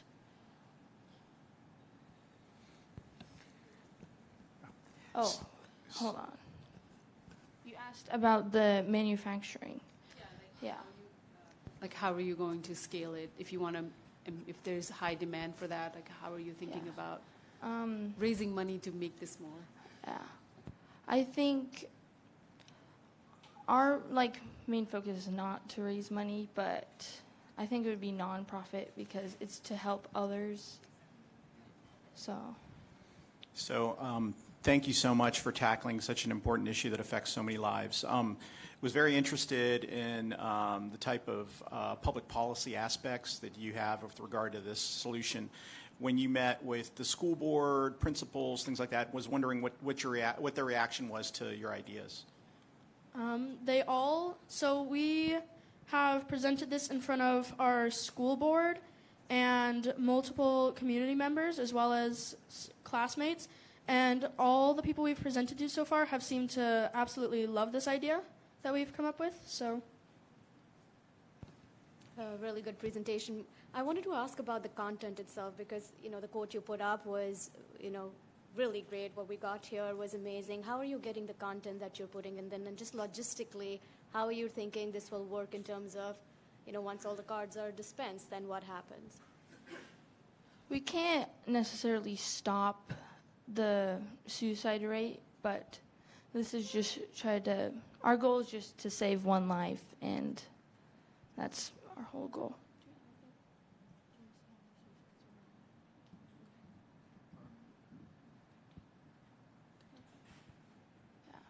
In our community, there was 13 suicides out of 5,000 people, right? 15,000, my bad. 50,000. Wait, I was wrong? Oh, whoops, my bad.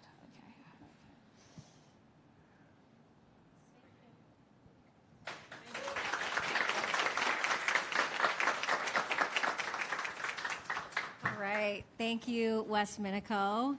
Definitely, as all of our judges mentioned, a very important topic that you young people are dealing with such an impressive level of empathy. That is it's something that's really, really nice to witness.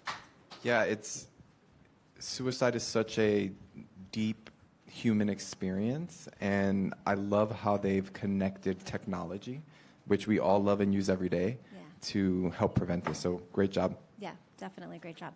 All right, let's welcome to the stage Green Street Academy from Baltimore, Maryland.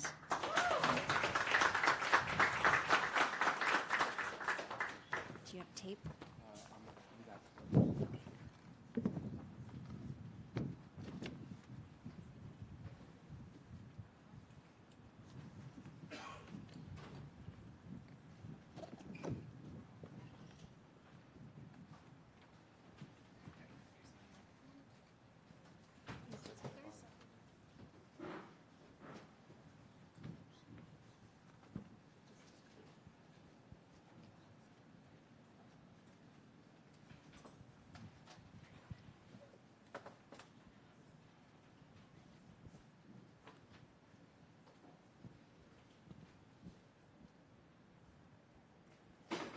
Good afternoon, everyone. My name is Nakai Austin. My name is Marquel Johns. My name is Asosa Sayende. And we are Green Street Academy.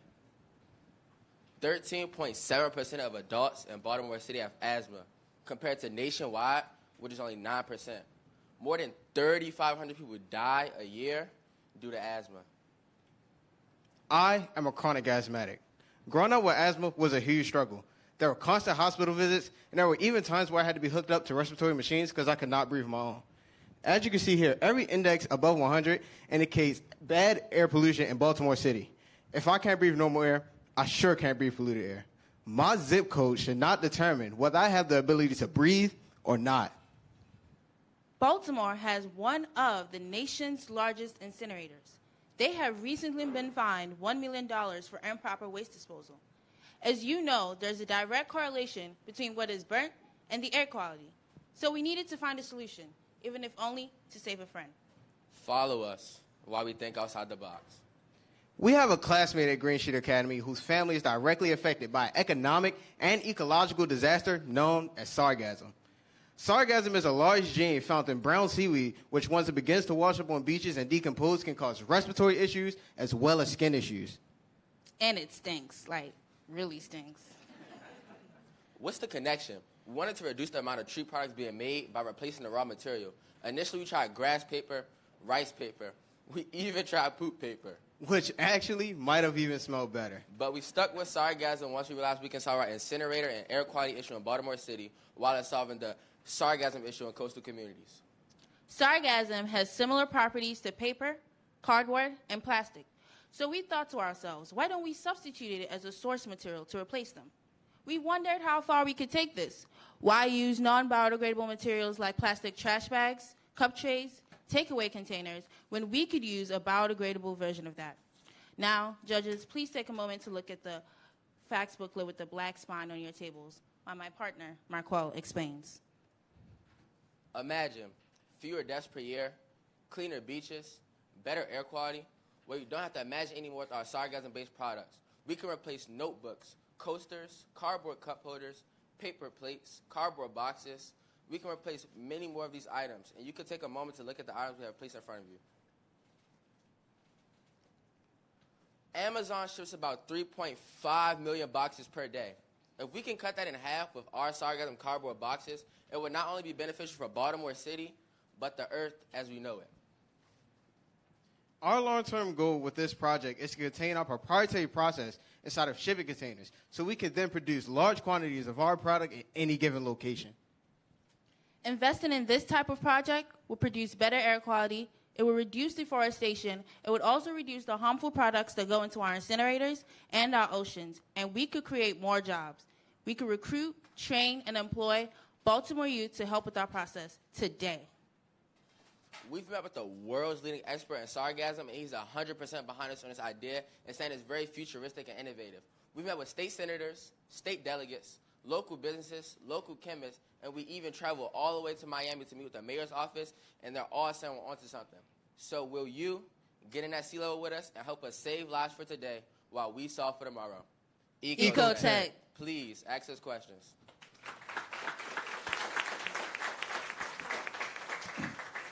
Guys, I love the presentation. I love the collaboration. I love the energy. How much sargassum is available to harvest and then use into your process? Is it hard to get? All right, so to answer your question, It's not necessarily hard to get. It's just us worrying about shipping it to us so we can work with it. And the availability of it is super available because there are millions of tons washing up on coastal communities every year. And for the question about how if it's hard to get, we're actually working with the mayor's office of Miami to get them to ship us by the ton some sargassum from Florida because they have a lot over there. You said inside one of the items here that this is for specialty paper, but that your next step is to look towards other types of paper, printer paper, et cetera. Can you talk a little bit about what you're thinking about in terms of that process and how that might be more complicated and how you might be able to tackle it either from a funding standpoint or a scientific standpoint? So initially, that's not more so of I would say like tackling a problem from a mass producer standpoint. We can make different sizes of sheets from any sizes. You can fill them. We have thinner sheets right there and all the way thick enough to cardboard. We are able to make a lot of those different sheets, but at the moment we're specifically focusing on specialty paper due to the fact that it's the easiest. Yeah. And as you can see from there, we can also make structural boards and actually boxes. Wow. And as far as products, we're actually not just focused on cardboard or paper. We're actually in the early stages of developing a reusable, well, not reusable, but a single-use plastic that is biodegradable. So once it's used, it can be, let's say, thrown on the ground, and it will biodegrade. And that's what I was showing you during the presentation. Okay, so can you hold up that single-use plastic again? Because that I didn't have on my STEM bingo board. Like, that is awesome. So you guys took seaweed and have found a way to make a single-use plastic from this. Can you elaborate to us about the processing and how it differs with this as opposed to the paper? As I said earlier, we're in the early stages, and we can't really disclose our process because it's proprietary right now, and we have to patent it. But love it. But what I can tell you is that what you want to say? It's two different processes. For making paper and plastic, there are two different processes, and we go through different paths into making all of these different materials and products that we do make. But the process varies for different things. And we are working on building a filament extruder that would help with that. So, yeah. Awesome. And so you brought up Amazon, and every time I open an Amazon package, it makes me so bad. Like, where is this paper going to go? And so I would love to use something like this on my Amazon package. How far are you all in sort of building something like a cardboard that actually can be used as a, for a box and stuff? We're pretty far along with making cardboard boxes. As you can feel from that material there, we at the moment, since the fact that we're focused on specialty paper, we don't want to dive into multiple different projects at one time due to the fact that this was the scope of our project was to focus on the specialty paper. But it is not hard to make the cardboard boxes. As you can see, we have a big structural board. You can see it like that. It's more sturdier in that version, but yes, it's not difficult to make cardboard boxes. Got it. Thank you. I would say the only thing holding us back is that we're working in the space of a classroom, so we're just looking for more space so we can work, and then we'll probably get to that. Well, I just want to say 10 on 10 for presentation. You all were amazing on stage, and your stage presence is really great. So great job there. Who do you think will be your customer here? Rupa mentioned Amazon. Is it businesses? Is it consumers? Who would you say you would look at to sell this product? So basically, our goal with this project is we can potentially replace every plastic, paper, or cardboard product. So our customers can literally range from schools to billion-dollar corporations such as Amazon and like FedEx and things of that nature. And even just you and I, so it's really anyone. Thank you. One last question. How long does it take to get sargassum and then make this right here? Like, how long does that process take about? All right, so as I said earlier, I won't disclose the actual process, but it doesn't take that long. It's more the fact of we're getting the sargassum. So once we get it, we process it really quickly. And I would say once our process is industrialized, we can make tons of this in less than an hour. Thank you. It's awesome.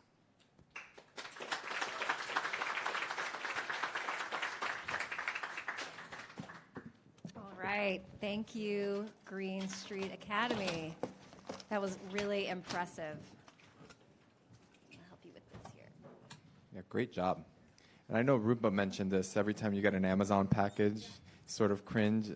Angie, what about you? How many packages are we getting a week? I don't want to say, it's embarrassing, but I get a know. lot of Amazon packages. But you're exactly right. It's a huge problem that, like it or not, we kind of all contribute to. Yeah, and it's same here. And I would love to get a package in this packaging because it's actually pretty nice. I know. Really pretty. Exactly. I also really love how they took one problem and solved another problem with it. It's kind of a 2-for-1, which is really, really nice to see. And that's kind of the beauty of Solve for Tomorrow is you're taking someone's trash and turning it into treasure. Exactly. All right, let's welcome to the stage our final team of the pitch event, Wilton Junior Senior High School from Wilton, Iowa.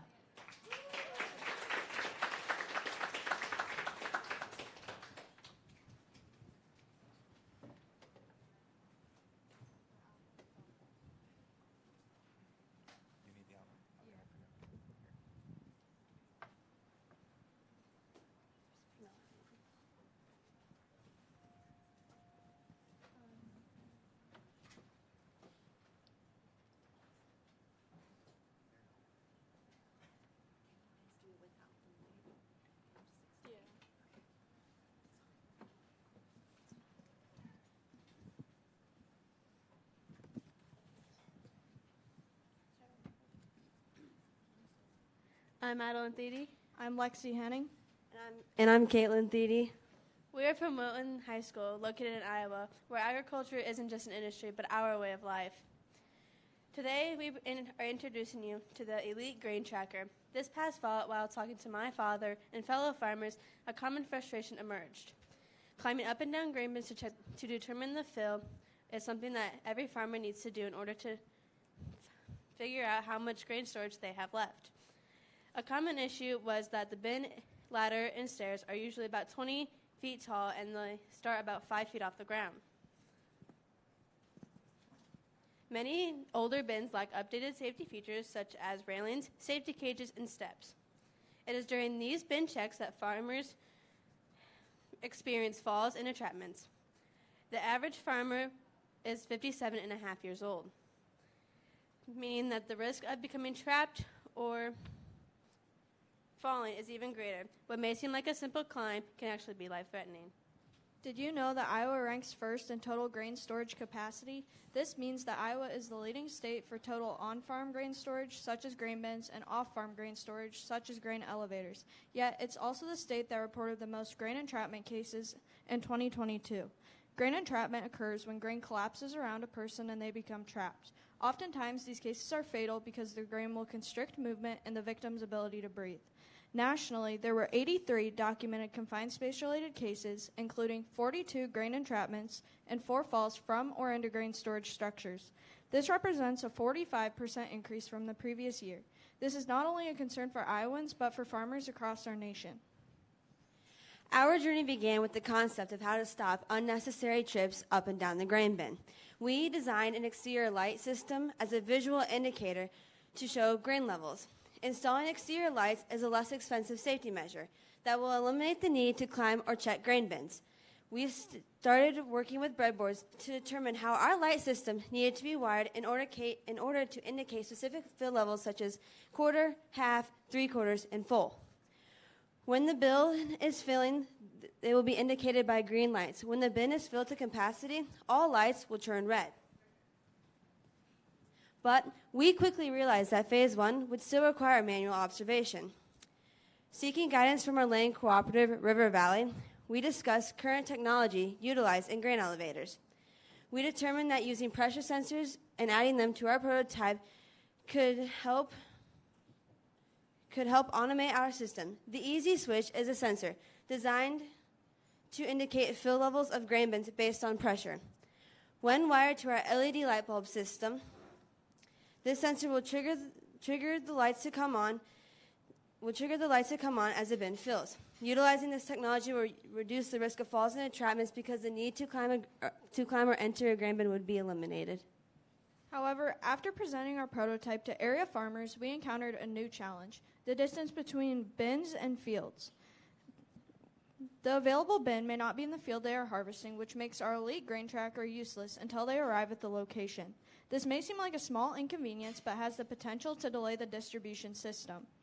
To address this, we developed an app prototype that allows farmers to monitor multiple bin levels remotely. Operators using the app would be able to see crop type, bin location, total bin capacity, and a visual indicator as to how full each bin is.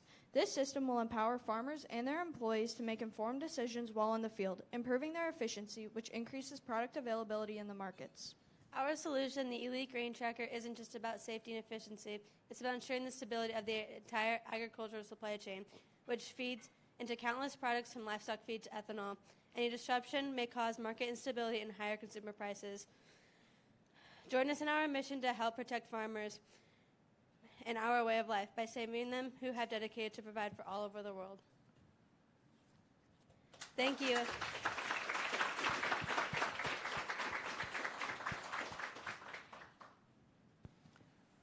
Great presentation, guys. My quick question, what platform did you use for the app?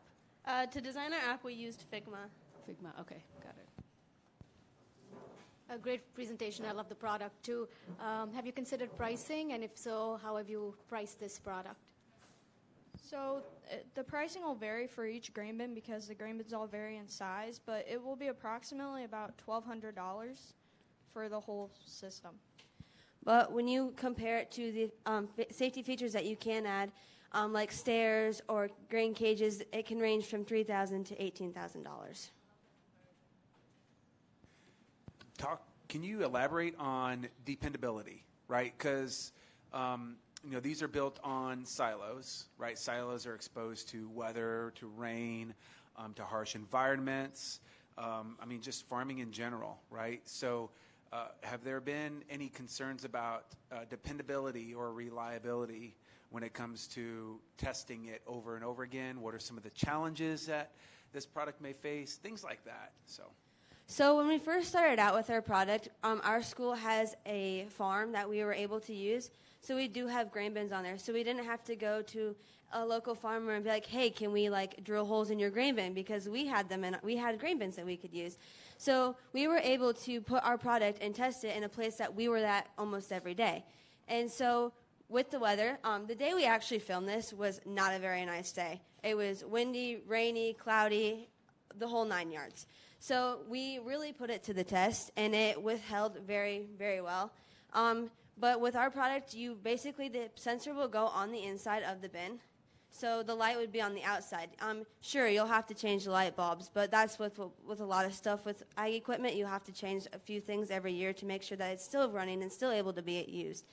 But I think that our product can withheld the weather pretty well because it's very durable, because a lot of our products have been used on the outside. Like these lights are used within barns that are located outside, and they have no issues with quitting on them. What I love about this problem and solution is that, number one, it directly affects saving lives in a very direct, specific way. And as somebody who's totally a city slicker and drives past grain bins all the time without thinking to look at them is going to have me look at them in a totally different way. So it's sort of a consciousness building project as well. Just to build on the last question, how much interaction at different parts in your process did you have with farmers who would use this, and what were their sort of reactions in terms of, was there skepticism because they've done things a certain way for a while? Did they instantly get it? Did you make modifications along the way that were clearly a result of your interactions with the folks who would actually be on the front lines using this? So we worked with a local representative at a co-op, and he really helped us through the process. He showed us the systems that they used and how we could differ from them. And so they have a system that they like, but he told me the cons of it, and we then got together thinking, how could we improve that for them, and how could we improve it for other people? So really great solution to a really important safety problem. Have you guys thought about how this would affect potentially other industries outside of just farming? So can you measure liquid within a volume of a container, so for oil and gas or chemical uses, that kind of thing? So our product is very versatile for those types of things. So we showed it being used on a grain bin, but some livestock farmers can use it on their feed bins or silos used for silage. And yeah, we haven't really looked at the spectrum of doing liquids because most liquids are held in clear containers, so you can clearly see how much liquid is left. Especially when farming, you can see a distinct level of liquid, how much you have. So I think that's definitely something that we could look into. What an incredible application. One of the questions that's on my mind is, you have it spaced to where visually it would be like it's exactly where the level of the grain would be, right? Is it so that you can see it from far away? Is it so that you logistically know where it's at? Would it be, would you condense it down to see like if somebody's at eye level, you can see where the levels are at? Like, talk about the placement of the lights. So the placements are just that where it would be 1/4 full, half full, 3/4, and all the way full. It's mainly just so farmers can tell how much grain is actually really in the bin to know, like, if they can put more in when they're like harvesting that field, or if they need to go find a different bin. Adding on to that is, so our system is also connected to an app. So farmers that are in the tractors or in their semis can see how full that the grain bin is from their phone, and they don't have to physically be there.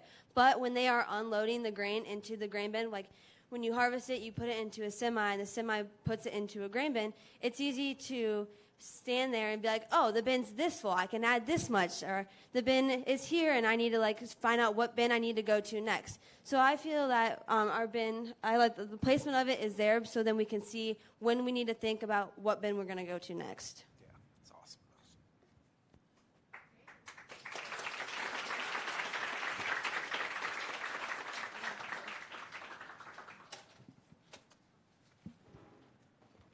All right. Thank you, Wilton Junior Senior High School. Great job. That was really impressive. And like one of our judges commented on, as someone who's lived in cities my whole life, not something that I have ever thought about, but absolutely will give it some thought now. For sure. And what a great way, when you think about remote work and remote accessibility, you always think of corporate offices, but applying it to the agriculture field is quite impressive. That's exactly right. Very nice. That's exactly right. Well, Angie, I have to say, I am super impressed by all of our national finalists here today. Let's give it up one more time for everybody in the room. Congratulations. I know it's not easy to come up here and present in such a short period of time with all these judges staring you down. You all did an excellent job. And I am so inspired by all the incredible community-changing ideas presented today. There really is no limit to what you all can do as students and future adults. So congratulations. That is certainly true. I couldn't agree more. This is absolutely my favorite day of the year. I love to see all of the hard work that you guys have put in. You started way back in the fall, and you're finally here at the culminating event. And I love this so much that I am not ready for today to end. I think we should give out a couple of awards. I think we should. Let's do it. All right. Let's do it. Gen Z, it is clear from today that Gen Z really embodies the future of work. You all are creators and makers, and you are intrinsically motivated to drive change in your communities. And it is in recognition of this entrepreneurial spirit that new this year, we launched a new Rising Entrepreneur Award valued at $25,000. And listen, I don't envy the weight on our judges' shoulders, but I'm really excited to see who the winner of this award is. Yeah. So just imagine, as you leave today, don't let this be the end. Just imagine what would happen if you kept going with your projects. I know this is the gross and messy part of this whole project, but this is the most important part of all. Really, what I would love my students to take away from this, that one person's trash can be someone else's treasure, and we can actually find new income streams by just thinking a little bit outside the box and seeing what's possible. Welcome to the Solve for Tomorrow National Finalist event. 1.3 billion tons of food are wasted every single year. We are using the black soldier fly, nature's perfect recycler. We're looking and looking and waiting for the news to come. Congratulations to Princeton High School from Princeton, New Jersey. It was an explosion. Oh my God, we won! I want them to take this and continue going forward.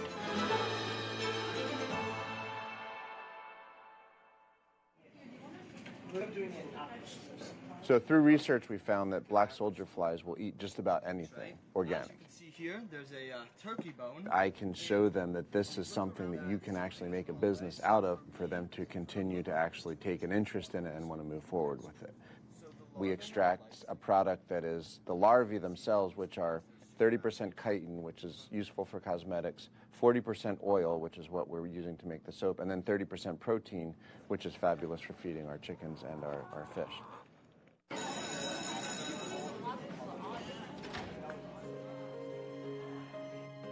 Science to Startup is the club I started where we hope to take the research, especially on the black soldier flies, and apply it onto a real-world scale. So we're trying to do that through entrepreneurship ventures into creating a soap business. Obviously, it takes a whole village to be able to run a business. I've been trying to delve a little bit into how we can do marketing. We have activity sessions where we have soap making and work outside in the greenhouse.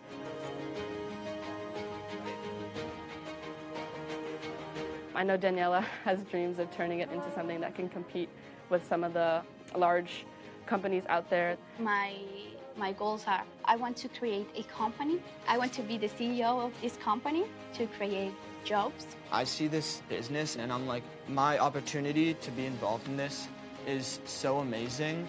Everyone can find their own skills and talents. They can see themselves as potentially college students, potentially STEM professionals, potentially business owners. And that is really what I've wanted to instill in them. This is a dream that can come true. This isn't just, some far-off fantasy. This is something where my actions today have the power to make that come true.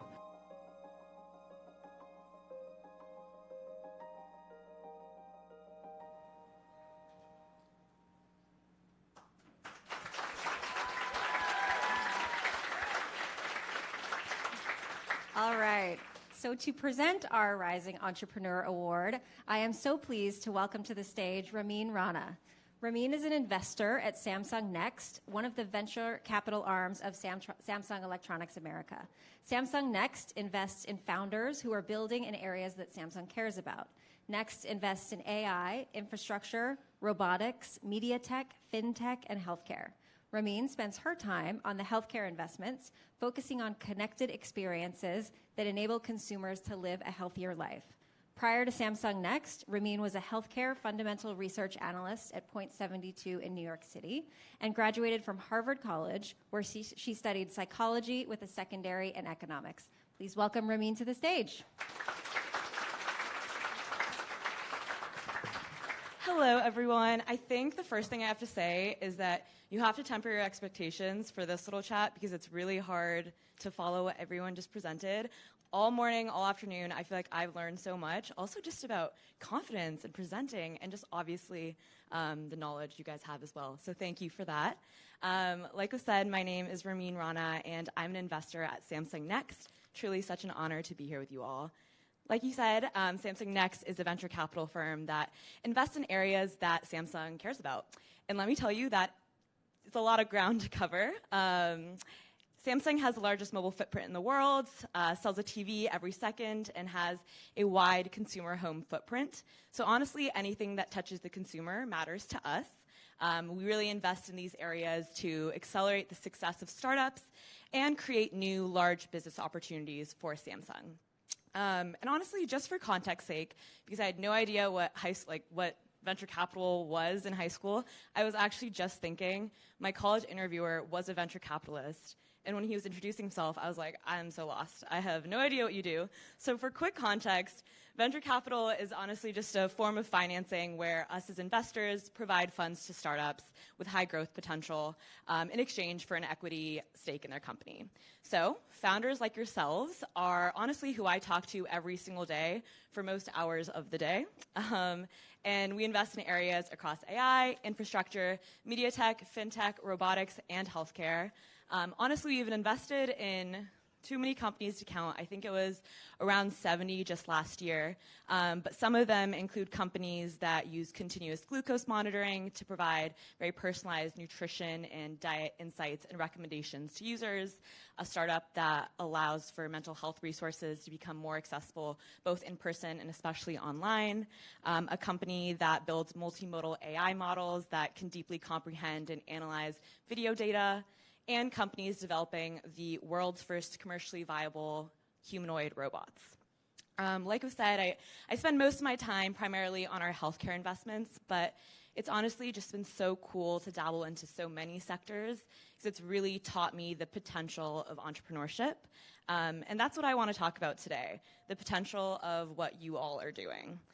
What I'd love for you all to walk away from today, and I think it was so amazingly said in the video as well, is that all of this isn't just like a project or a presentation. They're not just homework assignments or class projects. These are truly real, impactful ideas that have the potential to change the world. The solutions that you've developed here today aren't just exercises in creativity, but the foundations of scalable, sustainable businesses that could reshape entire industries. It was such an honor to be able to help judge and really delve into some of these projects earlier in the week. So please pursue them, keep working on them, find mentors, ask questions, and just continue building. When we look for companies to invest in, especially those in the earlier stages, we don't just focus on the idea itself, right? We're looking at the potential of where these ideas can go and also the grit and the passion of the teams behind them. It doesn't matter how old you are. It doesn't matter how much background or experience you have. It's really just about the bold vision and determination you have to get through it all. So please keep running with it and don't let anything hold you back. Back in college, I was on your side of the table. On the startup side, I helped run our conglomerate of student-run businesses. They were basically 13 businesses in the tech, ed tech, retail, and consumer industries. And we generated annual revenues of more than $7 million. And it was a wild ride filled with so many challenges and so many mistakes. But that experience really taught me about the power of entrepreneurship and the impact of young minds. Like you all, I wrote business plans and scoped out competition, tried to understand what profit and loss statements were, and just made a ton of mistakes, but also made a ton of great strides, a ton of great friends, and a ton of great mentors along the way. So I truly encourage you all to continue to do the same. Keep working hard, keep learning, and keep inspiring us all. So with that, let me share a few more thoughts on the new Rising Entrepreneurship Award that the incredible team at Solve for Tomorrow has created. So we know that Gen Z will define the future of work, and it will be on their terms.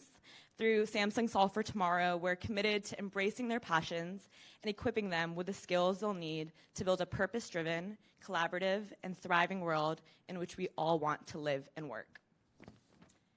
It's abundantly clear that Gen Z has a strong entrepreneurial spirit, with 50% expressing their desire to become entrepreneurs or start their own business. And these young people recognize that success comes from a commitment to hard work, knowing the right people, and persevering through challenging times. With this in mind, the amazing Solve for Tomorrow team created the new Rising Entrepreneurship Award, valued at $25,000, which underscores the importance of nurturing solutions that not only excel in this competition, but transcend it to become scalable and sustainable ventures that will play a role in shaping the workforce of tomorrow. And now, without further ado, let's announce the winner of the Rising Entrepreneurship Award. Congratulations to Brandywine High School from Wilmington, Delaware.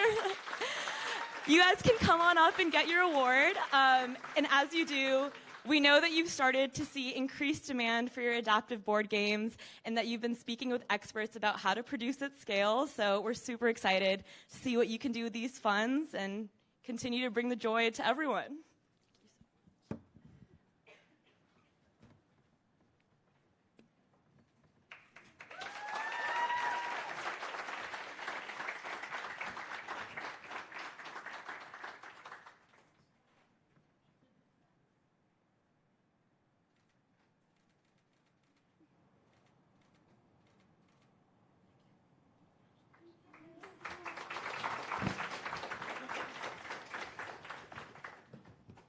Thank you, Ramin, and congrats again to Brandywine High School. That was so much fun that I think we should just do maybe one more award today. What do you guys think? Let's do it. I am excited to welcome to the stage, back to the stage, a man that needs no introduction, Mr. Kevin O'Hanlon.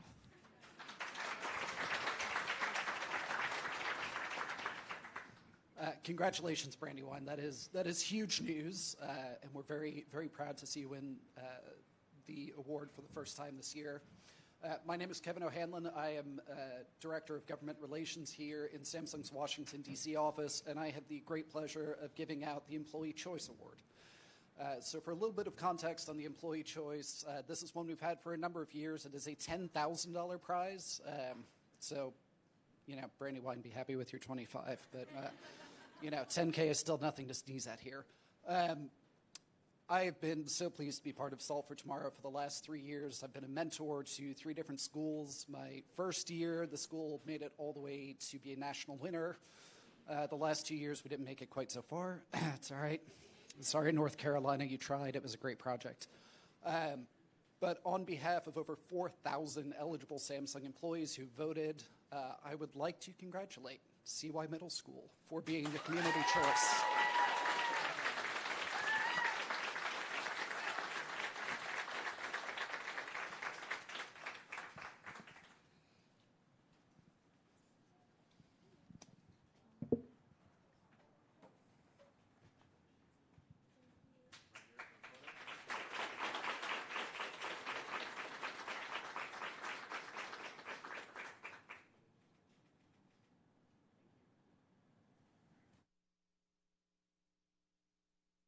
You. Thank you, Kevin, and congrats, CY Middle School. Let's do one. No, I'm just kidding. We have to wait until tomorrow to do all of our awards, but tomorrow we'll be here soon enough. But before we end, I just want to again say how impressed I was, how motivated, how inspiring all of your projects were. Every single one of you got up here, presented your hard work, and did an amazing job. Let's give everyone a round of applause. Couldn't agree more. Congratulations, everyone. And judges, you've got your work cut out for you as you select our national winners. But shifting gears to tomorrow, today was an incredible day, but tomorrow we will meet back here at 8:30 a.m. Eastern, right back here in our Samsung offices in the heart of Washington, D.C., and to learn who will be named a national winner in our 14th annual Solve for Tomorrow contest. All right, but now we celebrate. Let's give it up one more time for everyone, and we'll see you back here tomorrow morning.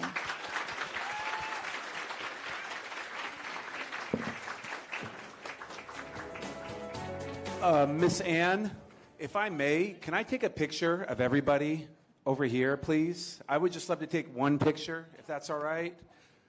I'm going to stand over here, and I just want to get everybody's picture.